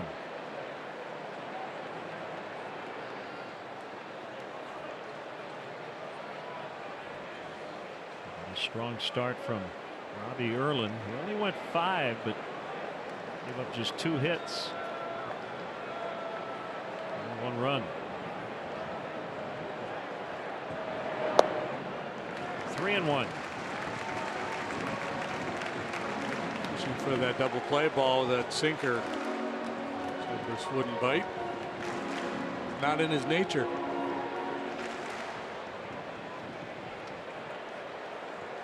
That's great pitch recognition.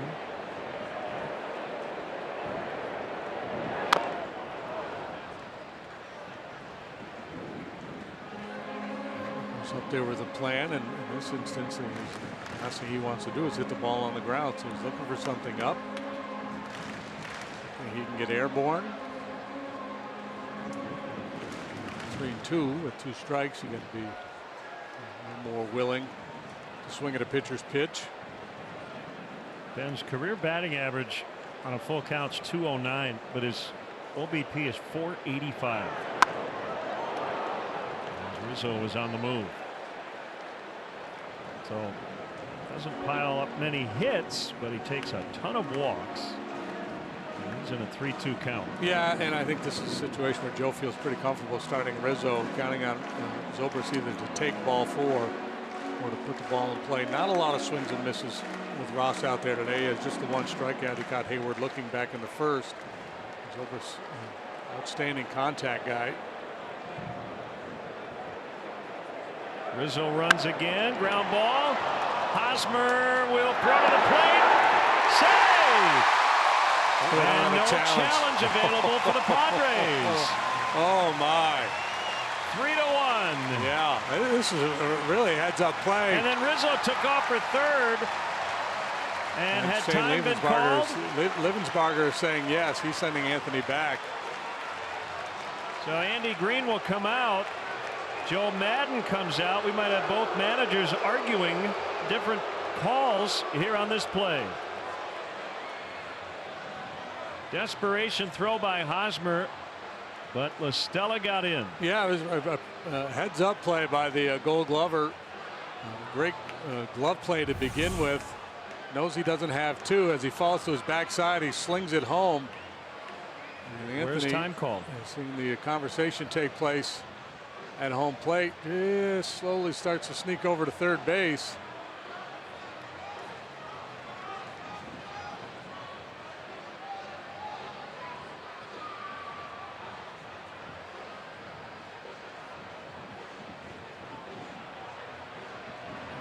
He got him on. If he got his left arm, he would have been out. Again, they don't have a challenge.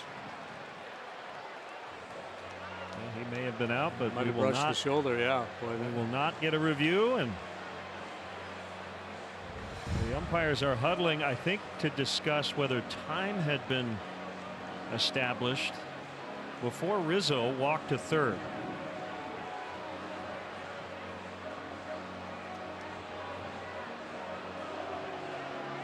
I didn't see any umpire make any indication that it was a dead ball. Yep, he got him. So that is a big break for the Cubs. Yeah, that's a great lesson in saving your challenge, or only using it in a real meaningful situation. And that's obviously an easier point to make in hindsight. Fielder's choice RBI for Zobrist, who's knocked in 2 today without a hit. I don't think I necessarily agree with this call here to keep Rizzo at second, but the umpires clearly have an explanation for it.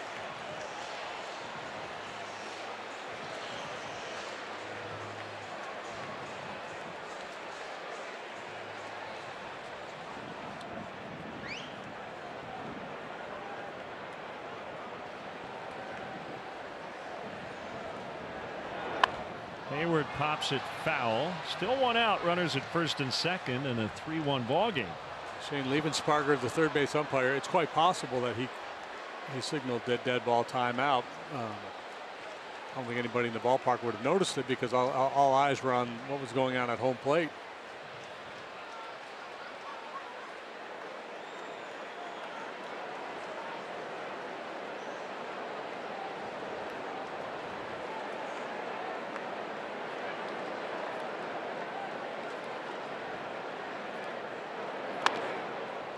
Foul. My question would be, if he did, why did he?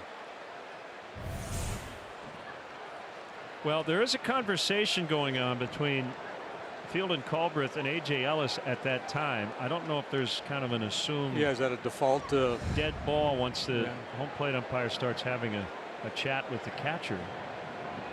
But we've seen in the past, we've seen base runners advance while somebody else is arguing on the call. Left field. Foul. That would have scored 2, most likely.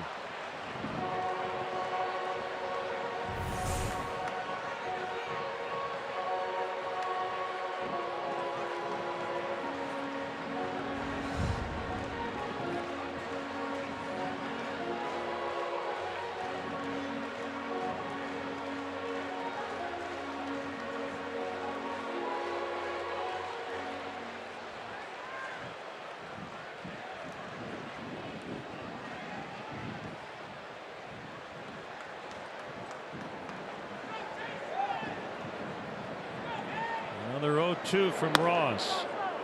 Off the corner.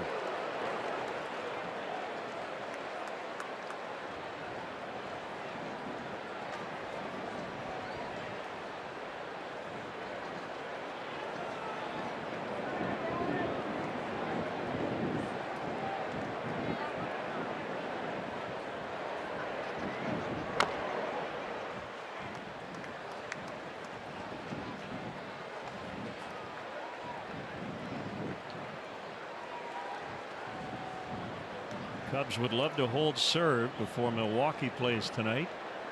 Back home to take on the Rockies. 1-game lead in the division.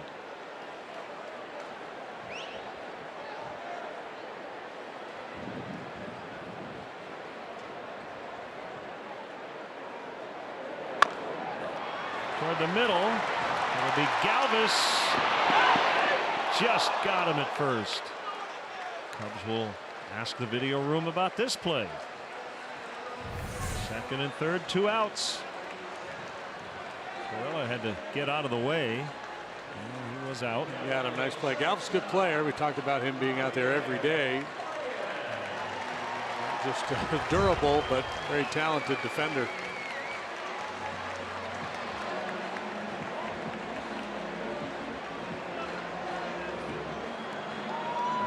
Intentionally walk Baez and go after Happ instead.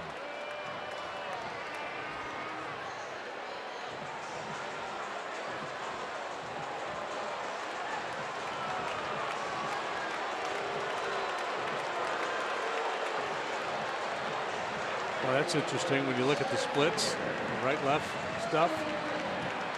Tyson, even though Baez took him deep last time.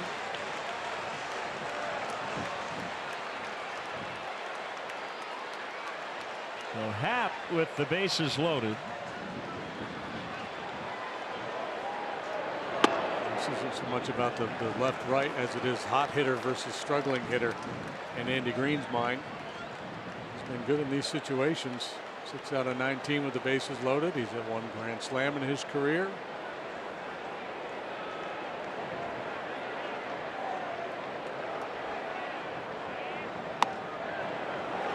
The guy with a good eye is in a 2-0 count.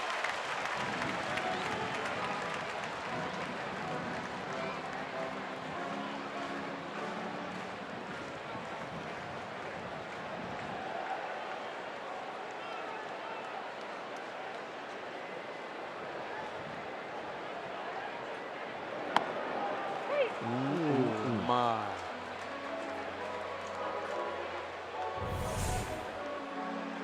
Backdoor slider was off the plate.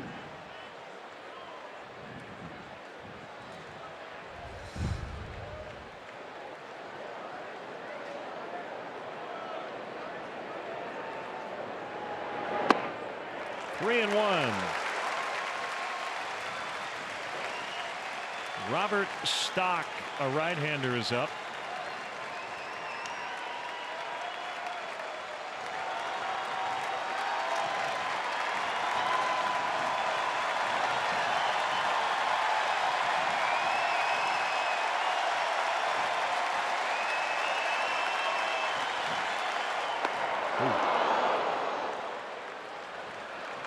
He did not get cheated on that swing.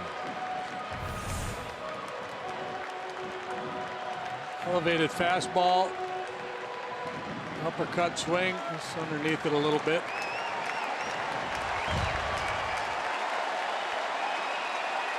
Runners will go on 3-2. Strike 3 painted to end the inning. Cubs do add to their lead. It's 3-1 as we head to the 6th.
couple big RBIs for Ben Zobrist this afternoon, who doesn't have a hit, but he's helped the Cubs to a 3-run lead here as we head to the 6th. And with this Miller Lite game report, you heard Lynn and JD talking about how Zobrist hitting 300 plus coming into the afternoon, nearly 400 OBP. And he says, yeah, he feels really good right now. And part of that, he thinks, is the result of what he did this offseason. He was very frank coming into spring training about how his 2017 campaign was somewhat embarrassing, and that motivated him this winter, guys. And he also said the way Madden has been using him, playing a couple days, giving him a day off, a night off like last night before a day game here today, and he says that means he feels fresh and alert every time he goes out, and we're seeing the results. Thank you, Kelly. As David Bodie is now in the game for La Stella at third.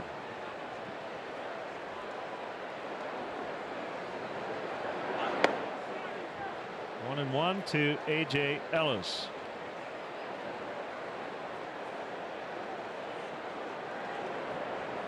Cubs 3, Padres 1 here in the 6th.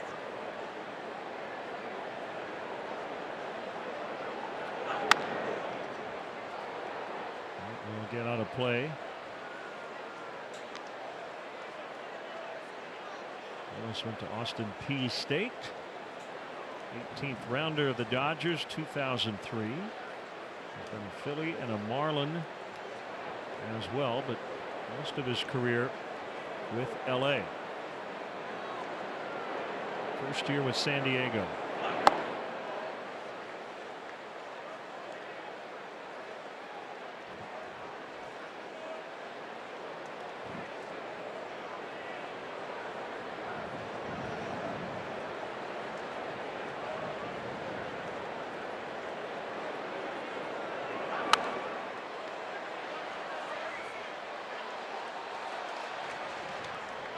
The Newborn Fan Club is the perfect gift for parents of new Cubs to showcase what it means to be a Cub for life.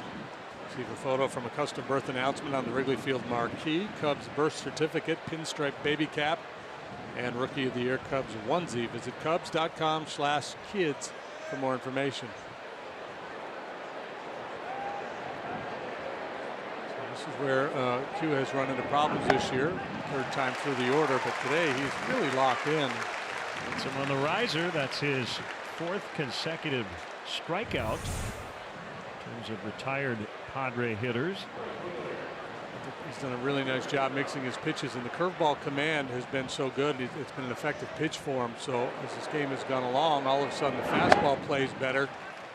The Padres have to respect the curve. There we go, behind 91, right through the heart of the strike zone.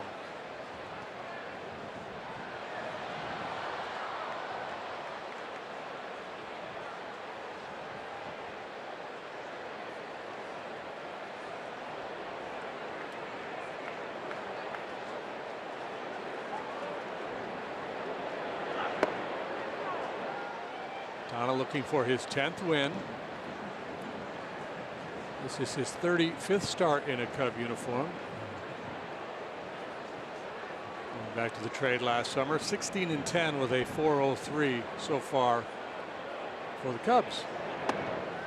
And it was under 4, that number, before his last start. Steve Cishek getting loose. You said my command was terrible after that last start. Much better this afternoon.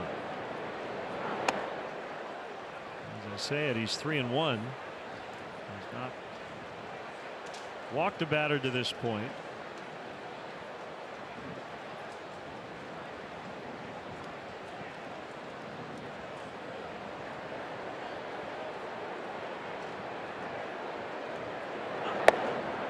And 2 to Renfroe. Pretty passive there for a big slugger to be taking 3-1 right through the heart of the strike zone. Quintana catches a little bit of a break today with Will Myers not in the lineup. He playing the ball off his foot. Had to come out of the ball game last night.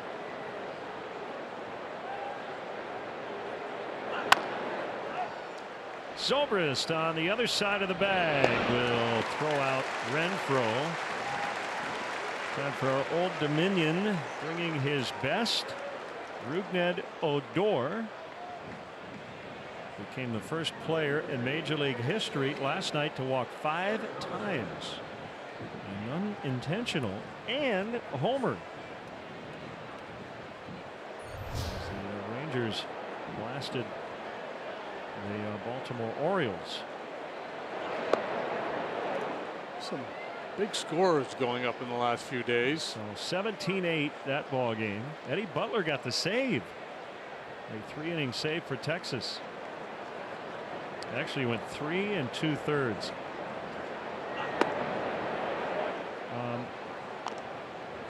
We're seeing more position players pitch than ever before. Danny Valencia got an out for the Orioles. The Brewers used, I think, 2 position players in their loss in Los Angeles. Hernan Perez and Eric Kratz. It used to be a novelty, but I think some observers are starting to get a little aggravated by the trend. Victor Caratini was used twice to pitch on the last homestand. But we're in that era now where if you're down 10 or 11 runs with 6 outs to get, teams do not want to use a relief pitcher to get those outs. 3-0 bouncer to Rizzo. And Hosmer retired. A 1-2-3 6th, and the Cubs lead 3-1.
Just like we promised earlier, time for the Miller Lite Hold True moment. Baez tying his career high with home run number 23. That gave the Cubs the lead. He's back in sole possession of the National League RBI lead with 84. And the former host of Unsolved Mysteries, Robert Stack. Now, Stock. Robert Stock. Now pitching. 10th big league appearance for the former catcher. He was drafted as a catcher out of USC, where he did both by the Cardinals, and a couple of years as a minor leaguer as a catcher. That didn't pan out. He made the move to the mound, and here he is, a 28-year-old rookie, posting a 159 earned run average, 24 ball games down at AAA. I got a good nickname for Robert. Schwarber just couldn't get that one on the third base side. How about Summer? He's going to go with Chicken.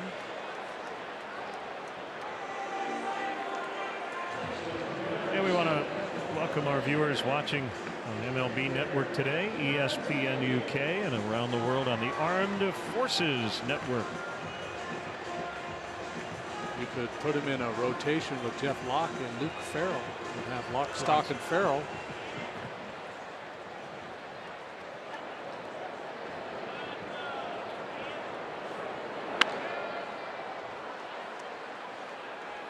Caratini pops to the shortstop, Galvis. Yeah, there's been a lot of balls on the ground today. We talked at the beginning of the game with the conditions. We talk about it all the time here in day games, bright sky, windy. But there might be some adventures out there today, but there really haven't been that many balls in play in the air.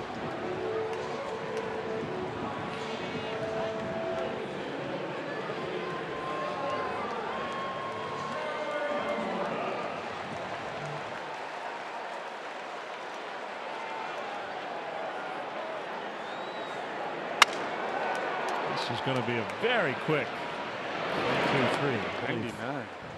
5 pitches. And it's 3-1 Cubs.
NBC Sports Chicago hosts a Miller Lite viewing party at Rocket Bar and Grill in River North.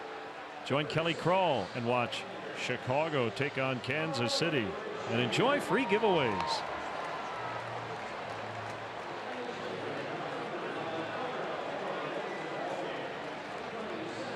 Ian Happ now in left.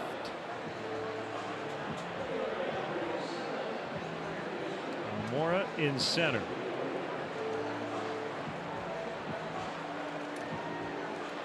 And the new chunker is the lanky right-hander, Carl Edwards Jr.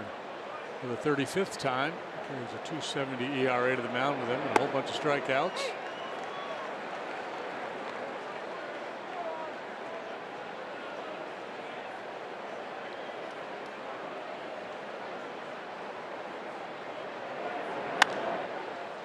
Villanueva, a towering fly, and Happ keeps his feet moving as he makes the catch.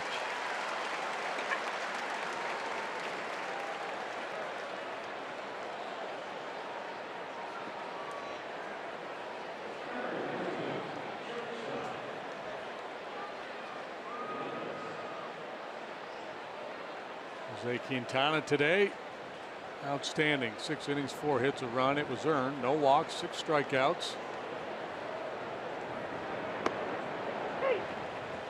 63 of his 94 pitches for strikes. Strike 1 to 15 of the 22 batters he faced.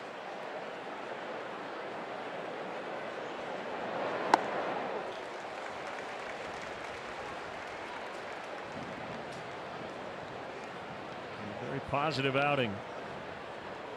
Quintana.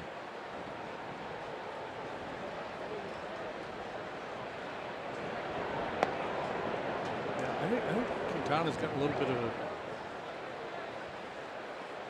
short shrift, however you want to define it here, because there's been a whole lot more good than bad from Keaton. He's had a few clunkers along the way. Overall, he's been pretty solid. Really ugly last time out. Swing and a miss, strike 3. Legendary musician Billy Joel returns to Chicago to perform at Wrigley Field. One night only, Friday, September 7th. Tickets are on sale now, so don't miss your chance to see the Piano Man at the friendly confines. To purchase tickets, visit Cubs.com/concerts.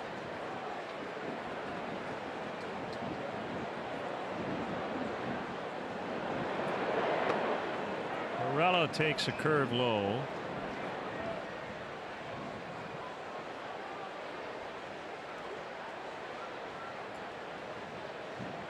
Cubs bullpen, a 3.28 ERA, second best in the league, trailing only the Diamondbacks. Ground ball to Rizzo. He'll backhand. Underhand. Edwards at the bag. Stretch time brought to you by St. Xavier University.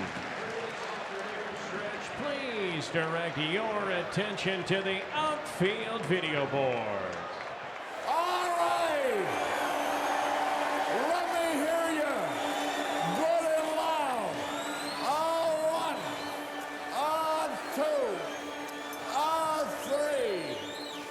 Take me out to the ball game.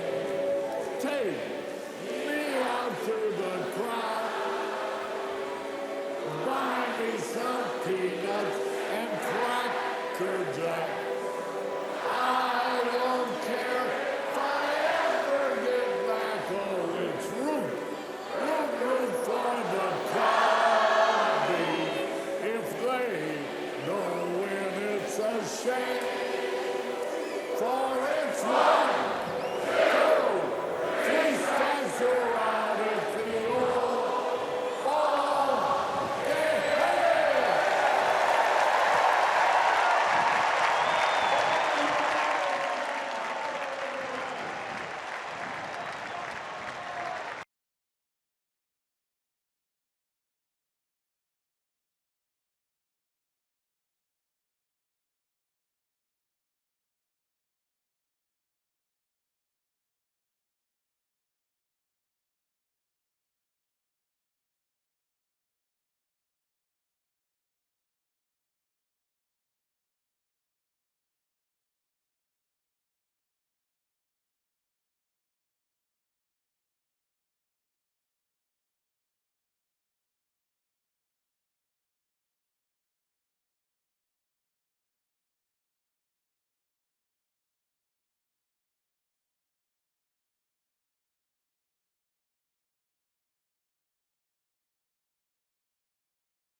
David Bodie's first plate appearance on this Friday.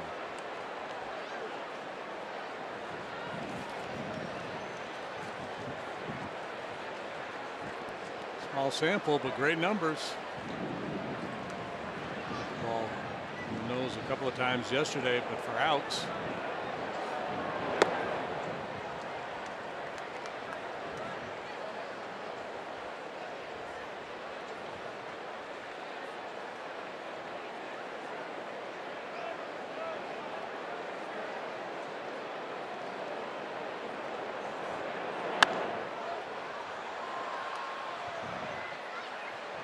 Play behind the first base dugout.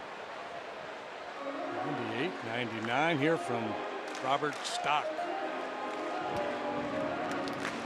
The transition to pitcher in 2012. Real big guy, 6'1", 215. He's got that catcher's body. Look at the legs, man. He's got a strong trunk.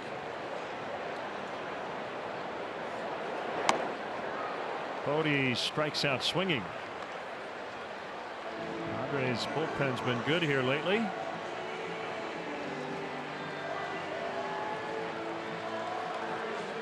MLB At Bat is your #1 Cubs app. Customize your experience to catch every moment this season at Cubs home screen icons and features such as the MLB.TV Game of the Day, pitch tracking, in-game highlights, live radio broadcasts, stats, news, and more. Download MLB At Bat today.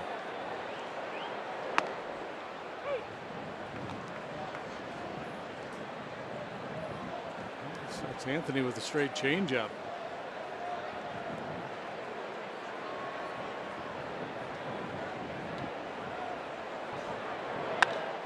A drive to right, way back. It is gone. A home run. Late call by C.B. Buckner at first, just inside the pole. There it is in the basket. Number 16, and the Cubs lead 4-1. I don't know if CB lost sight of that ball or not, but it took him a long time to signal first fair and then home run, but all's well that ends well. The biscuit is in the basket. Rizzo circles the bases for the 16th time. I don't know if that was an off-speed pitch or if it was just slow motion, but it was up and then it was out. Number 181 as a Cub. So he's now tied for 11th on the club's list with Alfonso Soriano. 3-hit day for Rizzo.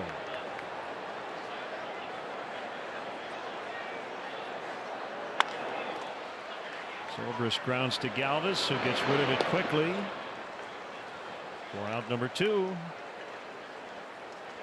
So a nice surge here late, and he can maybe jump into the top 10.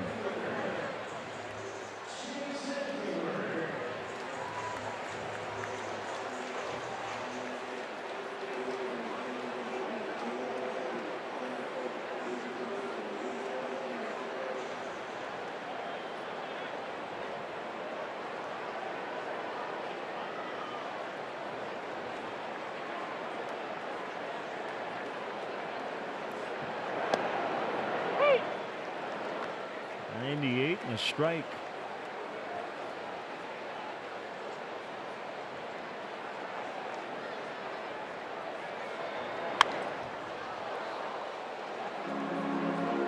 '99 and fouled off.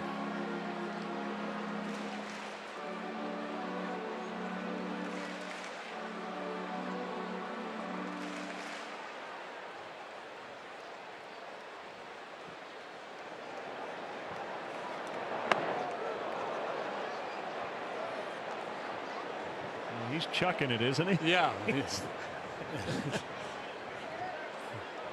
nothing graceful about his delivery, man. It's just rock and fire.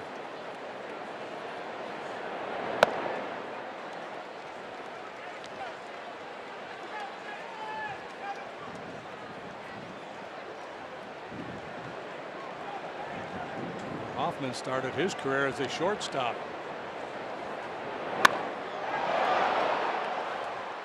In the Hall of Fame as a relief pitcher. I thought I saw this note. Trevor Hoffman logged more innings as a pro at short than he did on the mound.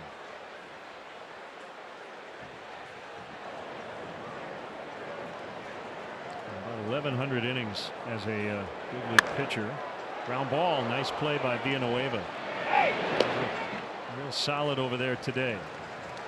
Anthony Rizzo with a home run. The Cubs adding on. 7th inning insurance homer, and it's 4-1.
Sports Chicago. Kyle Hendricks will pitch for the Cubs. Joey Lucchese for San Diego. Coverage begins at 12:30 with Cubs pregame live, or you can stream the game live on the NBC Sports app.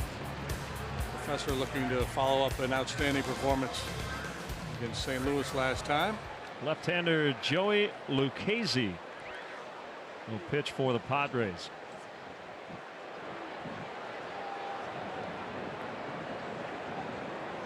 Corey Spangenberg will pinch hit. 10th overall pick in the 2011 draft. Padres took him right after Javier Baez went to the Cubs at number 9,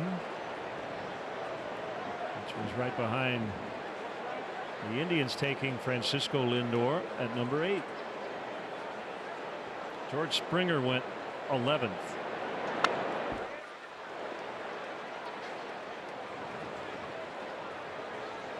Spangenberg has not enjoyed the kind of success those other guys you mentioned. Probably hears quite often. And he's now 27.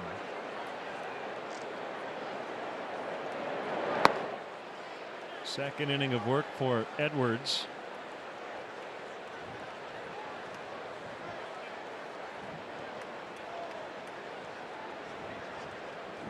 Carl with a quick 1-2-3 7th inning. And a base hit to center. Spangenberg a pinch hit single.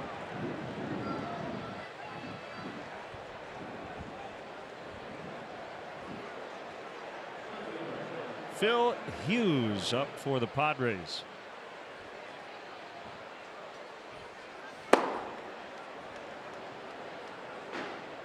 Just the 5th hit for the Padres this afternoon. They had a bunch of them in the ball game last night. 4 singles and a home run today.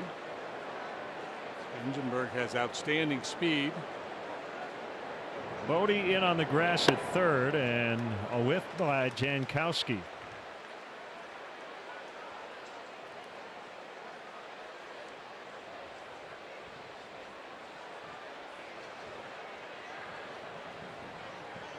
I assume, not 100% sure, but you wouldn't think Will Myers would be available to pinch hit at some point today. I guess you never know. Yeah, they took x-rays last night, I guess, and they were negative, but he was in a walking boot earlier today and was apparently going for more testing.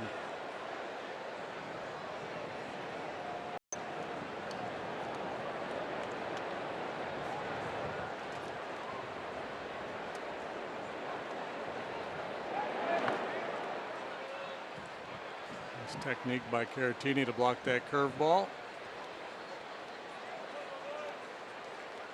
The Padres have not had a runner in scoring position all day. Villanueva homered.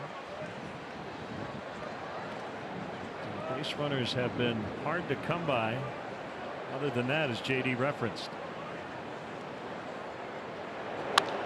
But they've got 2 on with nobody out here in the 8th inning, down 3. And Carl doesn't have the jump on his fastball that we normally see. You know, we see typically a lot of 95, 96 from him. We're seeing 92.3 today.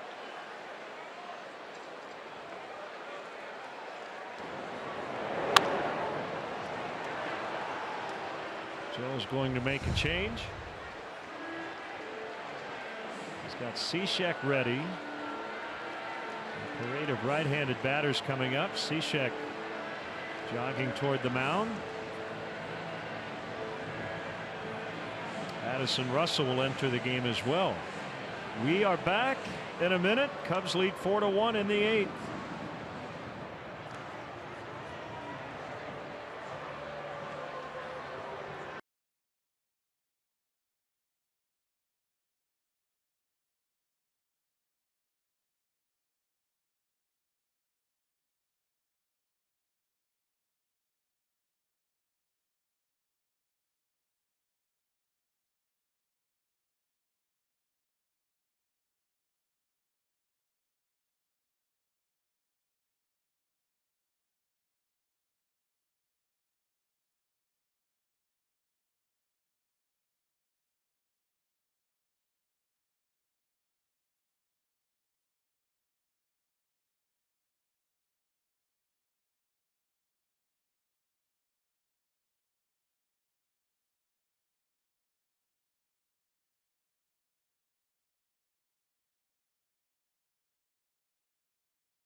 official external pain relief of the Chicago Cubs.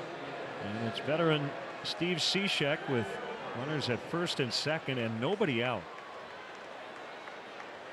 Well, half the time when it's on the ground, in play, it's on the ground against Cishek. He's a good candidate to get that double play ball. He also strikes out a fair number. Sinkers, sliders, and occasionally an elevated four-seam fastball. That's where he likes to go when he's looking for a punch out. Spangenberg at second base.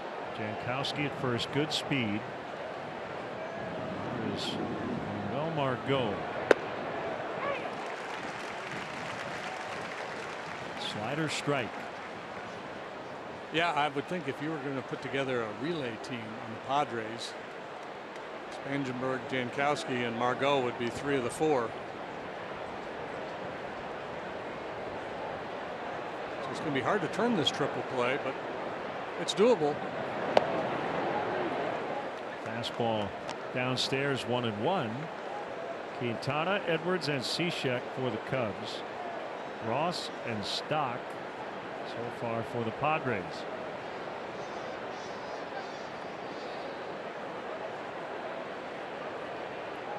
Steve has the sign. Quick look at the runner, now the pitch. And the sweeper is way wide, 2-1. Wind coming in out of the east. But we've seen 3 home runs in this game. One by the Pods, a couple by the Cubs.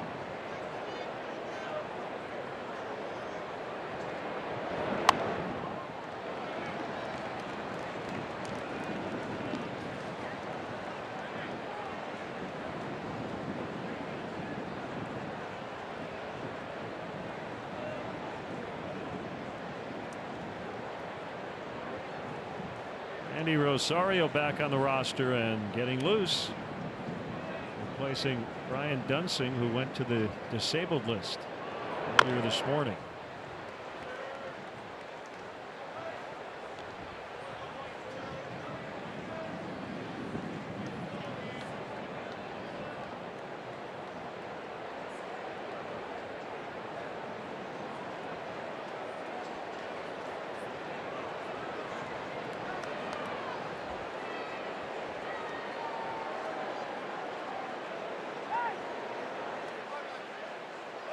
Time called. Cishek steps off the rubber, or the technical term, the pitcher's plate. The slab.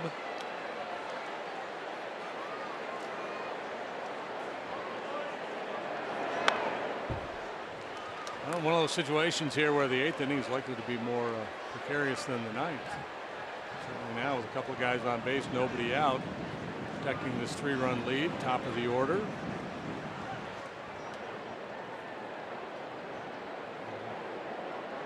Know for sure, but seems doubtful that Myers is available off the bench.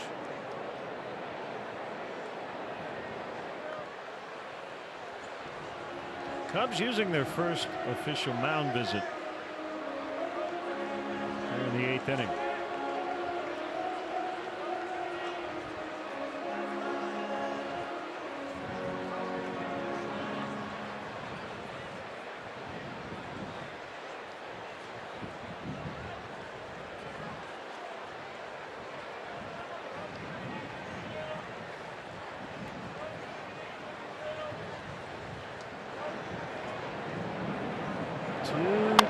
Ground ball back to Cishek, and he throws it into center. And a run will score. He got a little happy feet on the mound, thinking 2, and they don't get anybody. And it's 4-2. No RBI. It will be a fielder's choice and an error.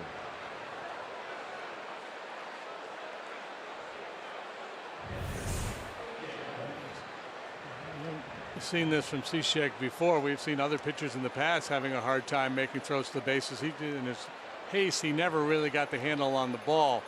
So that's one kind of like a quarterback. Just check down, regrip, get an out somewhere.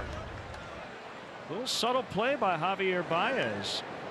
May have kept Jankowski at second base. Could be a big play.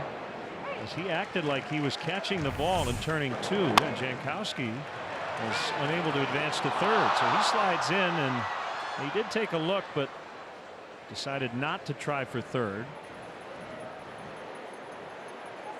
Well, he actually did read it pretty well, but decided not to go. There's the bunt by Ellis. That's a good defensive maneuver by A.J. Ellis on a ball that almost hit him. And the tying runs are now in scoring position after the sac bunt.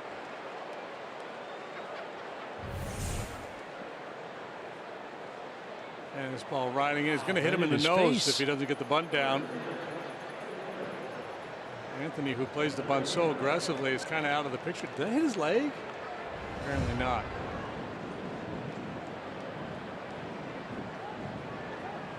Well, that's a benefit to the Cubs. That ball hits him in the chest. Its bases loaded, nobody out.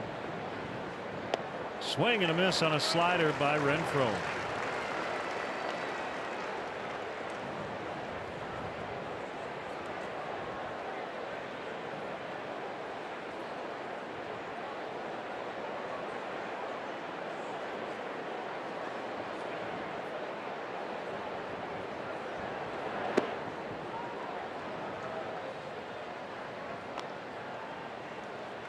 One more look.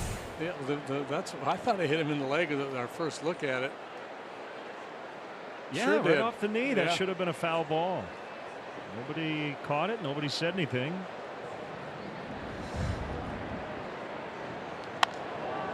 On a bounce. Here comes a throw to the plate. And Jankowski is out.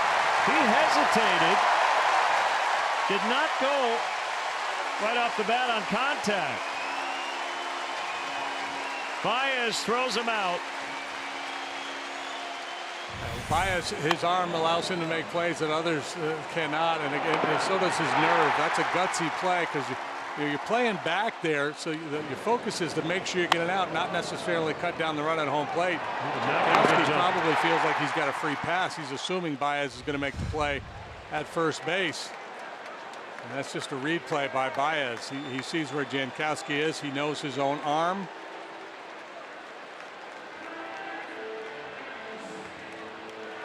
Another outstanding intuitive play by Baez. Pitching change in the 8th. We're back.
He's called to the pen. Randy Rosario back in the big leagues. Got sent out the other day when Brandon Kinsler joined the 25-man roster. Joe said Randy was understandably upset, but just a numbers crunch. He had options, but he is back as Brian Dunsing is on the DL. This is a 2-run ball game. Rosario's numbers are interesting when you see the hits, the walks, the innings pitched. It doesn't add up to a 1.97 ERA. Pitch around some traffic. Didn't strike out many. First and second, 2 outs. It's Eric Hosmer. We'll get through this 8th with only 1 run allowed. That's a win. After back-to-back hits, then the error by Cishek, and the Padres are a big-time threat to get multiple runs, if not tie the game. There's an item that is on the warning track in left center, so brief delay. Put it on, Albert. Oh, that would have been fun.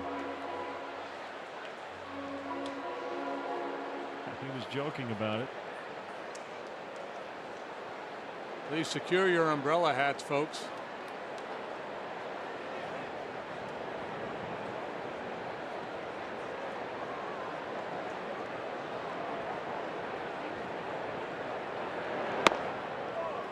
Hosmer has gone 0 for 3. He's hit the ball on the ground all 3 times. He's got a 9-game hitting streak. It seems to be on the line here in the 8th.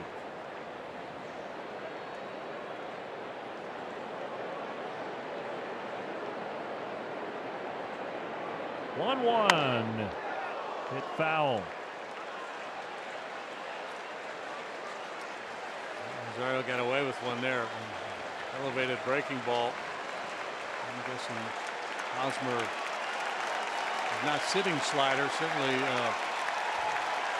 50-50.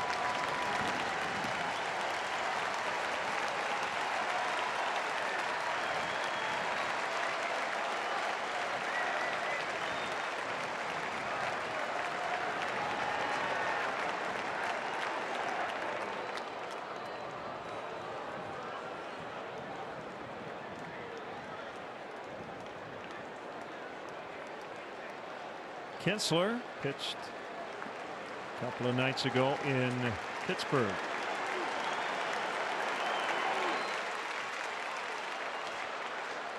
They will not let the left-hander pitch to Villanueva should he get an at-bat here in the 8th.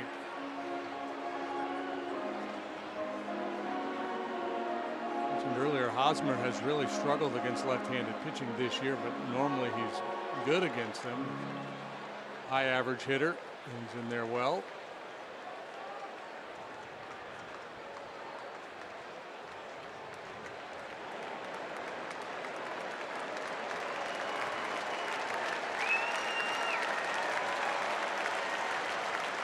A 2-2 pitch. Almost hit him. Don't think Rosario would face Villanueva. No chance. Kinsler. If Hosmer reaches.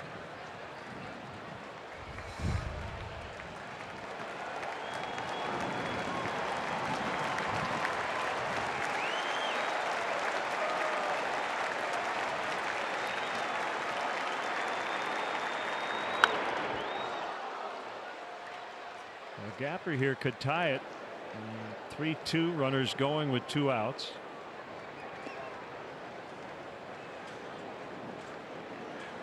The outfield deep, and they'll do everything they can to cut off anything in an alleyway.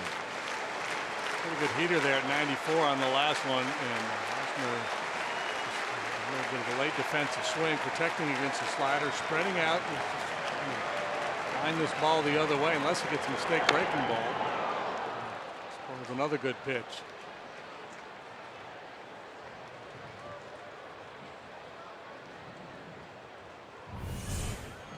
Last year he hit .284 against left-handed pitching, in which he finished 3rd in the American League in batting.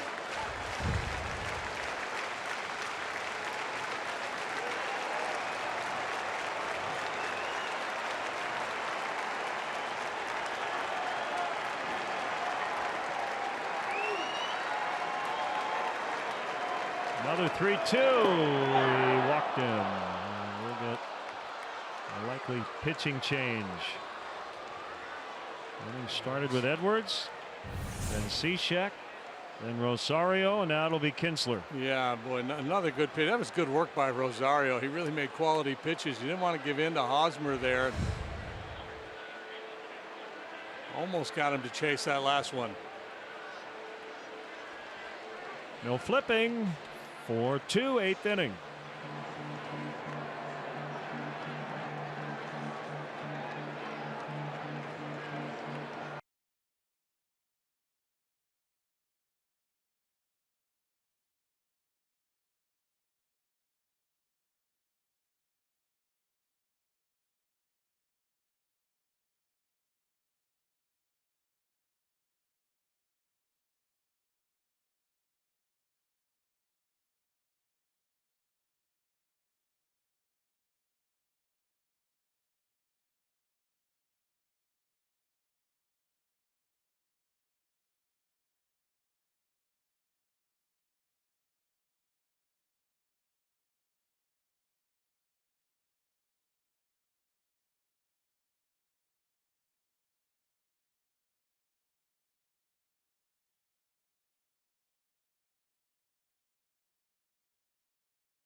BioFreeze call to the pen. Brandon Kinsler actually got in a car and took a ride from D.C. to Pittsburgh to join his new team the other day on his 34th birthday.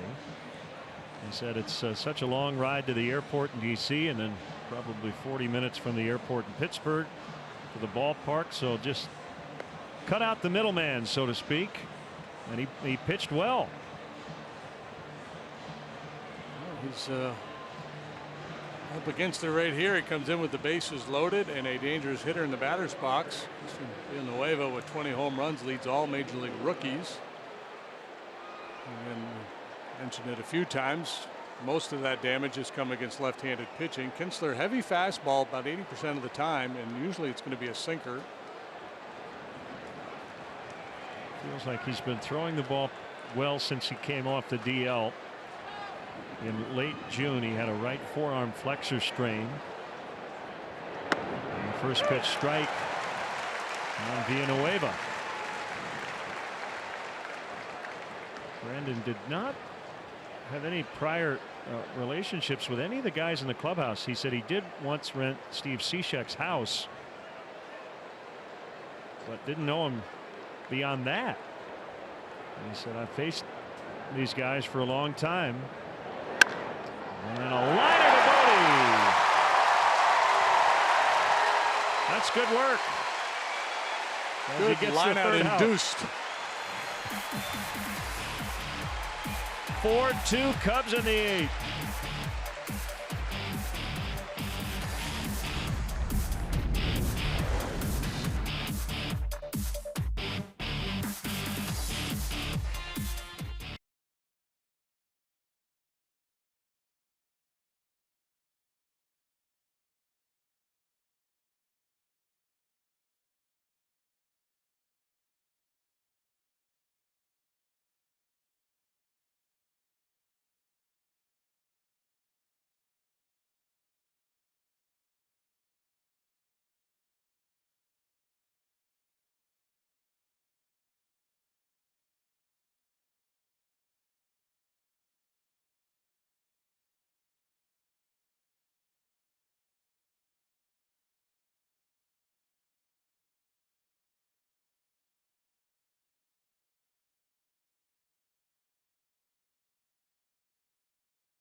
hefty home run time.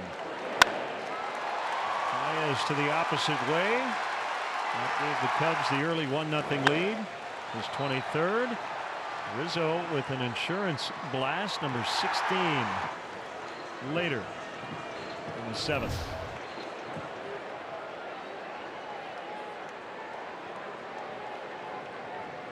It's Jordan Lyles as Baez cracks another one to deep right, and it's gonna one-hop the wall.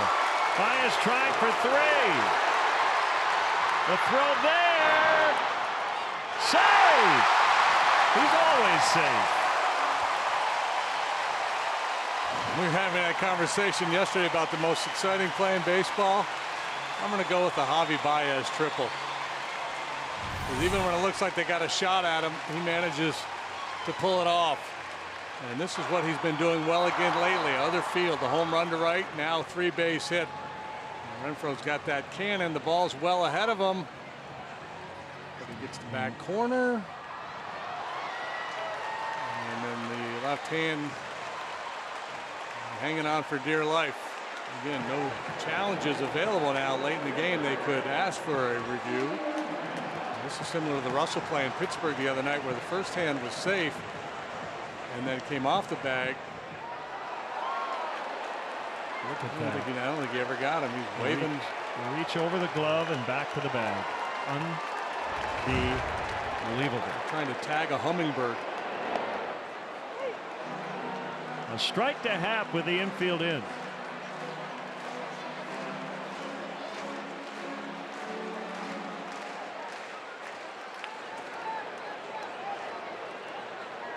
Baez with his 7th triple. 0-2 to Ian. And Joe Madden is not a believer in the old adage, don't make the first or third out at third base. He's a believer in taking as many bases as you can get. Now, obviously, he doesn't like to see reckless base running. I was talking with Brian Butterfield about that the other day too, and Butter is of the same mind. He doesn't want guys to be in, have that thought process where they're initially going to, automatically going to shut it down. High drive to center. Baez will tag. Margot makes the catch, and they get that run right back. It's 5-2.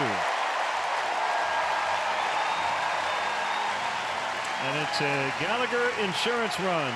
Sac fly. Ian Happ. Cubs have scored 3 of their 5 runs on outs in this game. Yeah, 2 sac flies and a ground ball. Zobrist with the first 2. Now Happ lofts his deep fly ball to center. As trots on home.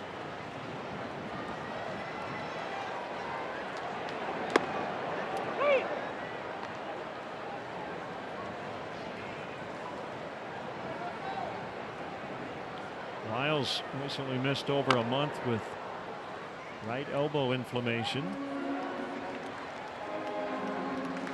This is his 3rd appearance since his return.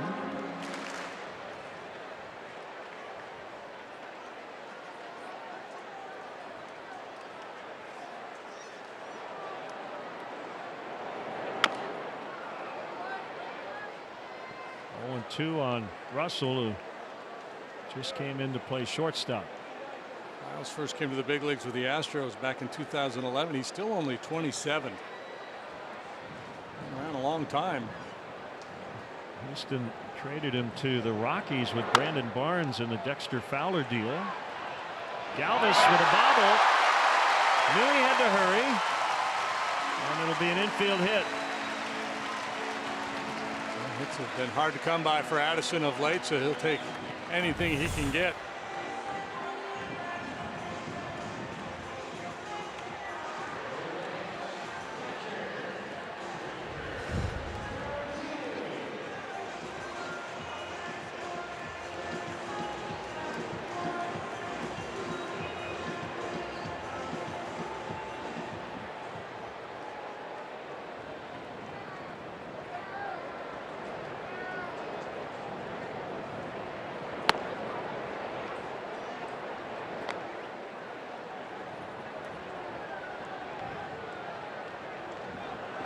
Facing it will be Pedro Strop in the ninth. This score, it would be a safe spot. Still throwing the kitchen sink at the Padres in the eighth, using 4 relievers. Russell runs and a base hit. Right where Galvis was is where Caratini hit the ball.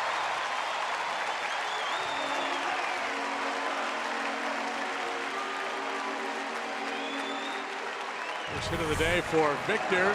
Cubs now with double digits. That's hit number 10, and beautifully executed hit and run.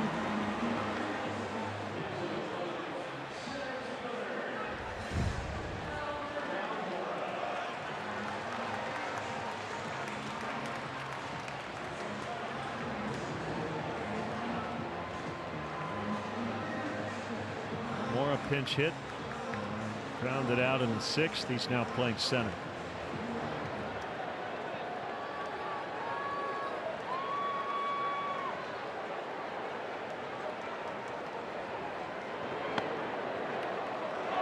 Martini will hold.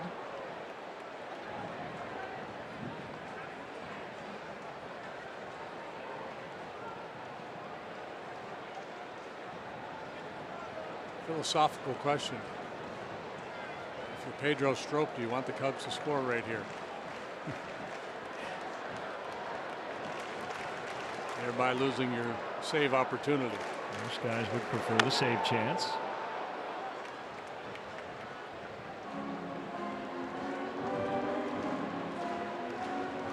It's kind of a weird notion, right? That there's a statistic that should you would just value for your team not to score. We should just say the save is if you get the final out of the game. If you get the save, no matter what the score is, then you wouldn't have to worry about that stuff. Bunted. Foul. Foul ball. Ellis making his case as he's going out to make the play, so he's trying to argue to Field and Colbert that he should be out. He thought he was hit outside of the batter's box. I don't believe he was. I'm not as sure right now.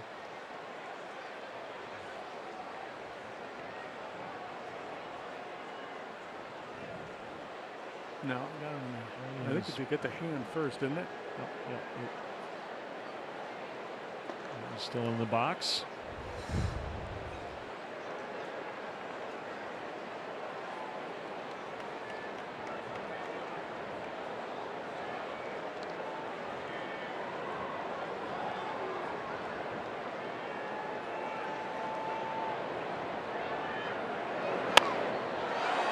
Golf down in the shadow, left center.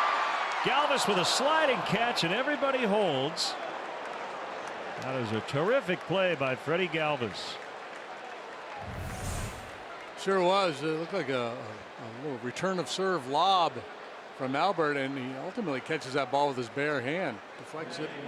I think that would have still been a good spot to run for Russell to tag. That's a tough play for Galvis to set his feet and get any momentum on a throw. Yeah, it's a tough read for a base runner because you want to come down the line part way to make sure you score if the ball drops.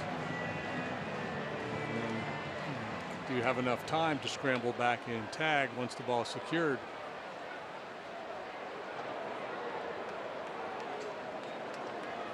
Bodie.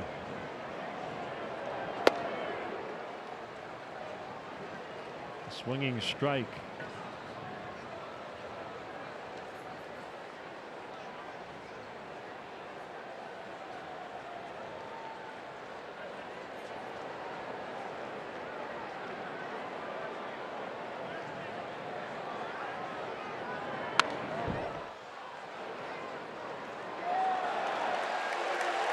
Nice grab by Field and Culberth on the carom, and gets a nice ovation as a result.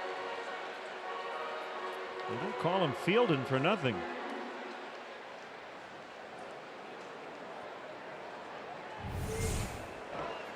Look how casual. Yeah.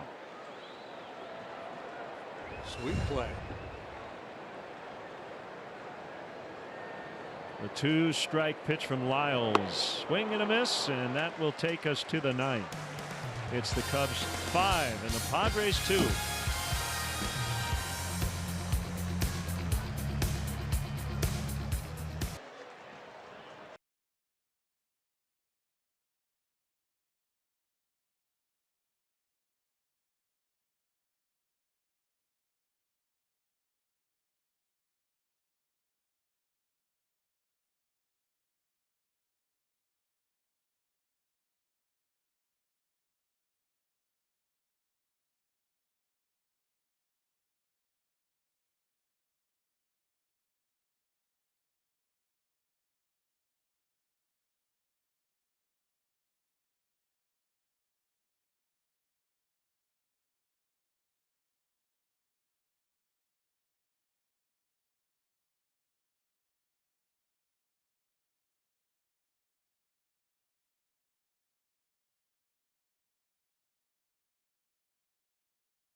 Presented by Binny's Beverage Depot.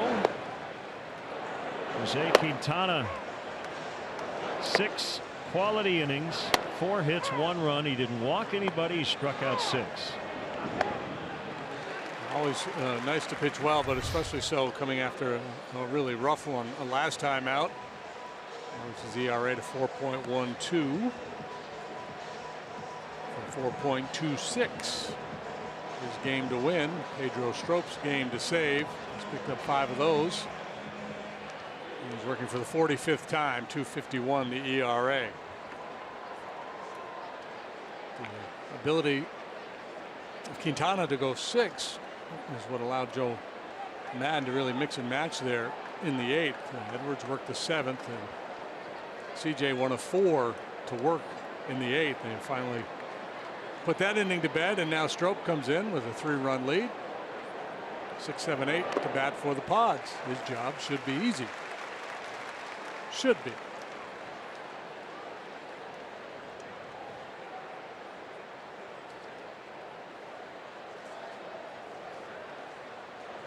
Galvis had 2 hits last night, 0 for 3 here in game 2. Ground ball through. That ball had eyes on it.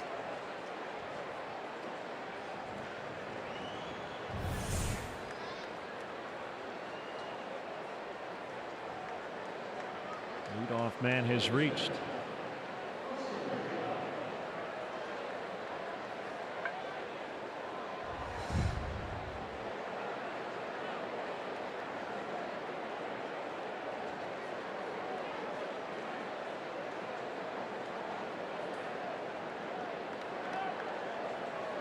Rizzo will hold on the runner. Just missed. Strop did 96, but outside, according to Culbreth. It's a heck of a try. They can just hang away out there, and good things are usually going to happen. 96, bottom of the knees, outside corner.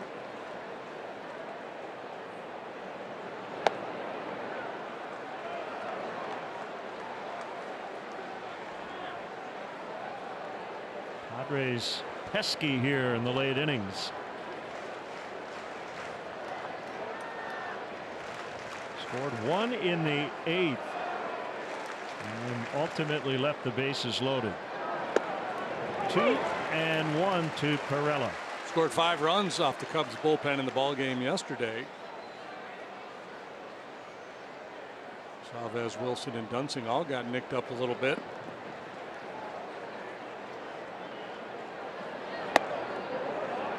Don't want to walk him and bring the tying run up. It's Spangenberg. Waiting in the on-deck circle. No, there are times to pitch carefully. There are times to pitch aggressively, and this certainly would be the latter.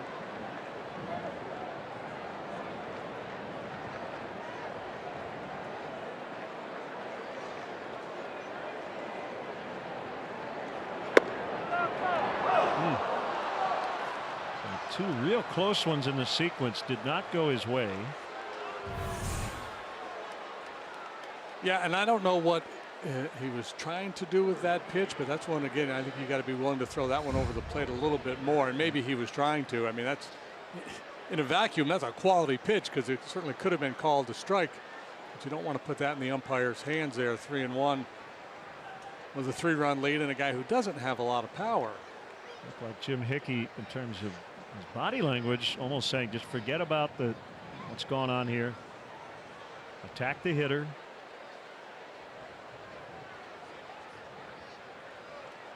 Three-run lead, 2 on for San Diego with nobody out here in the ninth. We've been talking about Will Myers all day, whether he's available or not. I think the guy you really have to be worried about is Hedges. Great point. Front line catcher who hit the home run in the ball game last night.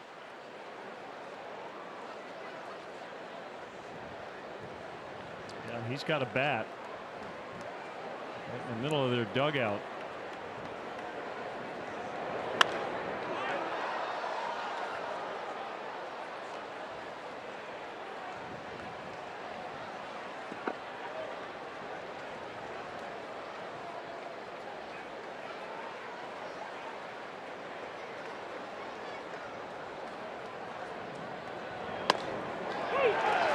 He's going to hit, but he's telling his manager he'd like to.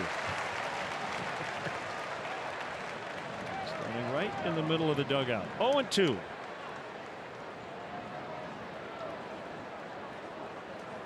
Hey Skip, how you doing? Having a good day today? Well, that's what he should be doing, and that's managers.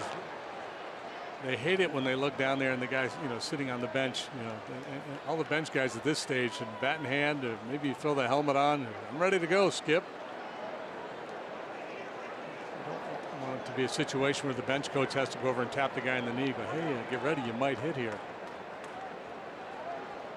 Scrope needs an out. He's ahead of Spangenberg, 1-2. Here's the pitch. A drive to left. Happ can't get it. Galvis scores. It's a double. It's a 2-run game, and still nobody out. 5-3. Ian really got twisted around on that one. First and foremost, fooled by how well Spangenberg hit that ball the other way. Backdoor slider. He barrels it up nicely. He really leans on it, and you can tell from the get-go Ian was in trouble. He broke across, broke in, and just. Well, how big is the 8th inning looming now? Baez throwing out Jankowski at the plate, and then the Cubs getting an extra run in the bottom of the inning. Drunk uncle with the joystick again. The infield was in, but now the middle guys are going to move back. Yeah, you don't want to give up a blooper here to tie it. Chavez getting ready very quickly. Ryan Butterfield trying to back Javi off even more. Keep everything on the infield here. Yeah, the guy you're worried about is at second base.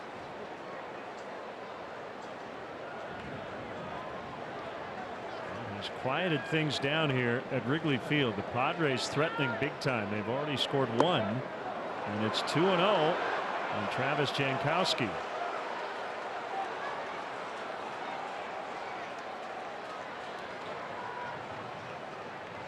Anthony was in because of the possibility of a drag bunt. Now 2-0. He's going to back off a little bit.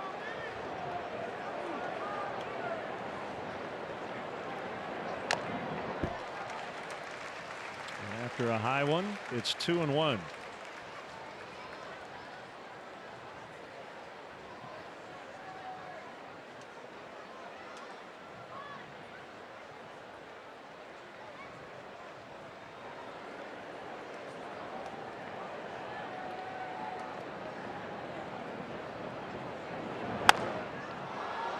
foul to left. Again, back in the top of the 8th. Jankowski did not get a real big jump here and kind of assumed that he was going to score with the infield back, but Javier Baez threw him out. That play could end up being a very important one in this game.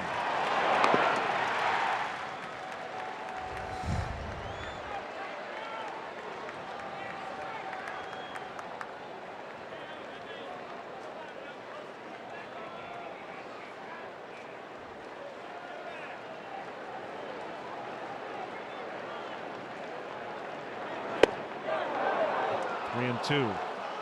Margot is next.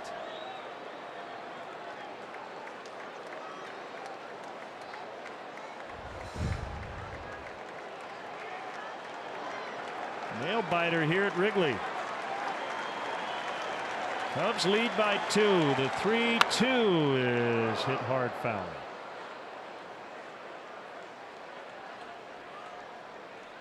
Yeah, high stress, high leverage situations. Who can control the moment? Tendency for a lot of pitchers is to try to reach back for a little something extra, and you make bad pitches. Muscle up, misfire. Hitters get anxious, they expand the zone. Pedro ready.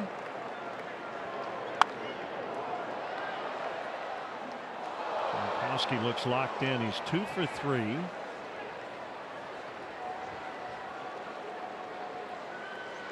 he's giving Strop a good fight.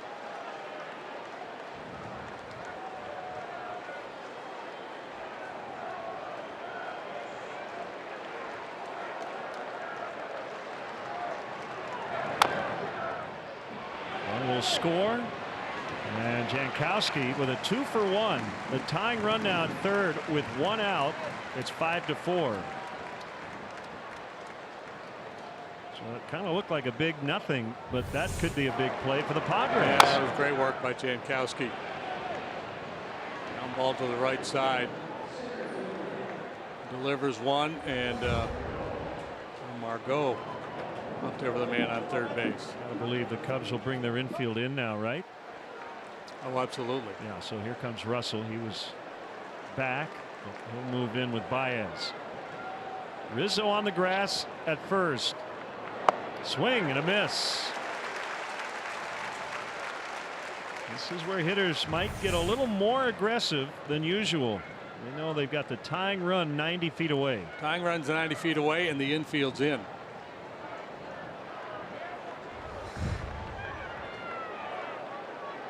Cubs trying to hang on here in the 9th.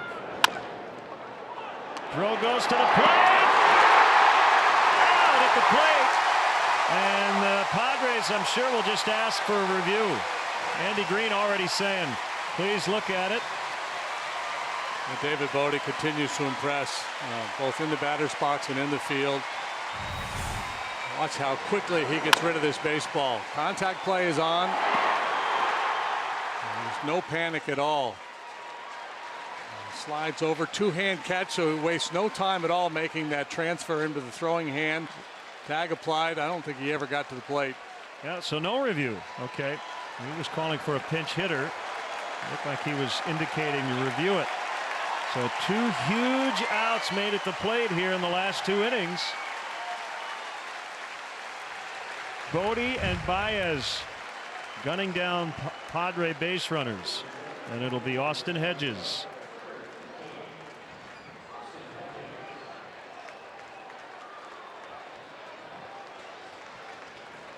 So if you're the Padres, you run here with Margot.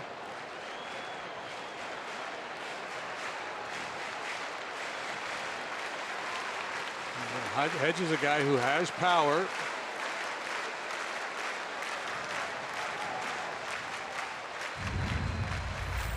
Big night for Hedges last night. 4 reaches, including the go-ahead and ultimately game-winning 3-run homer. That's the decision they have to make. Do you run early, give him a couple of pitches to try to drive in the tying run with a base hit, or do you wait? What a snag. Knocked down there by Caratini. Yeah, and boy, pretty passive by Margot at first base. In this situation, you got to be looking to take advantage of anything. I'm not saying this was a must go or even a should go situation, but he's walking back to the base. Yeah, the Padres, you know, these real little fine details they've missed on a few today. And the Cubs lead this game by a run, possibly as a result.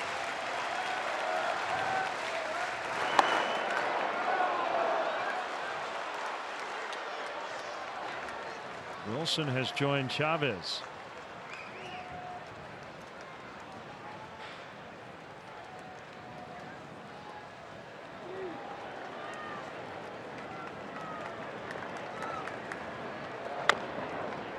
Two and one.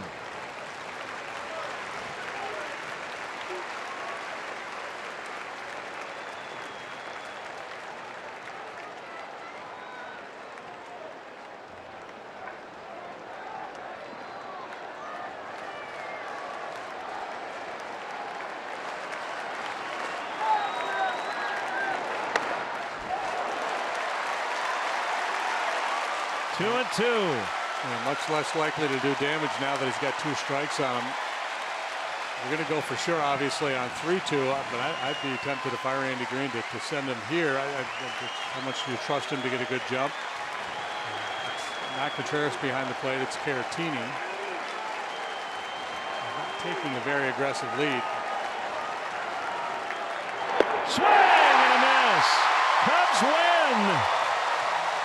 As Jack would have said, whoo boy.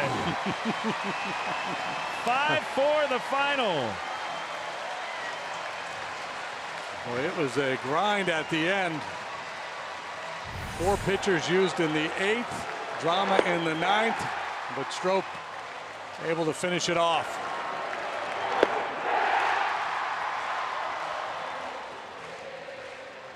So a 1-run win. Series tied at 1 apiece with 2 to go. Game and a half lead in the Central.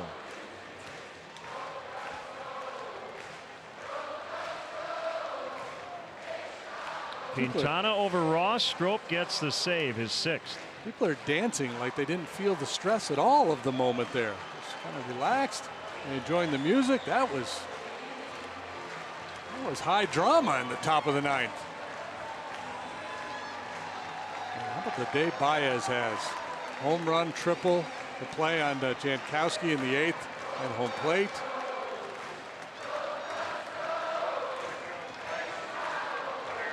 Jose gets his 10th win. Strop with save number 6.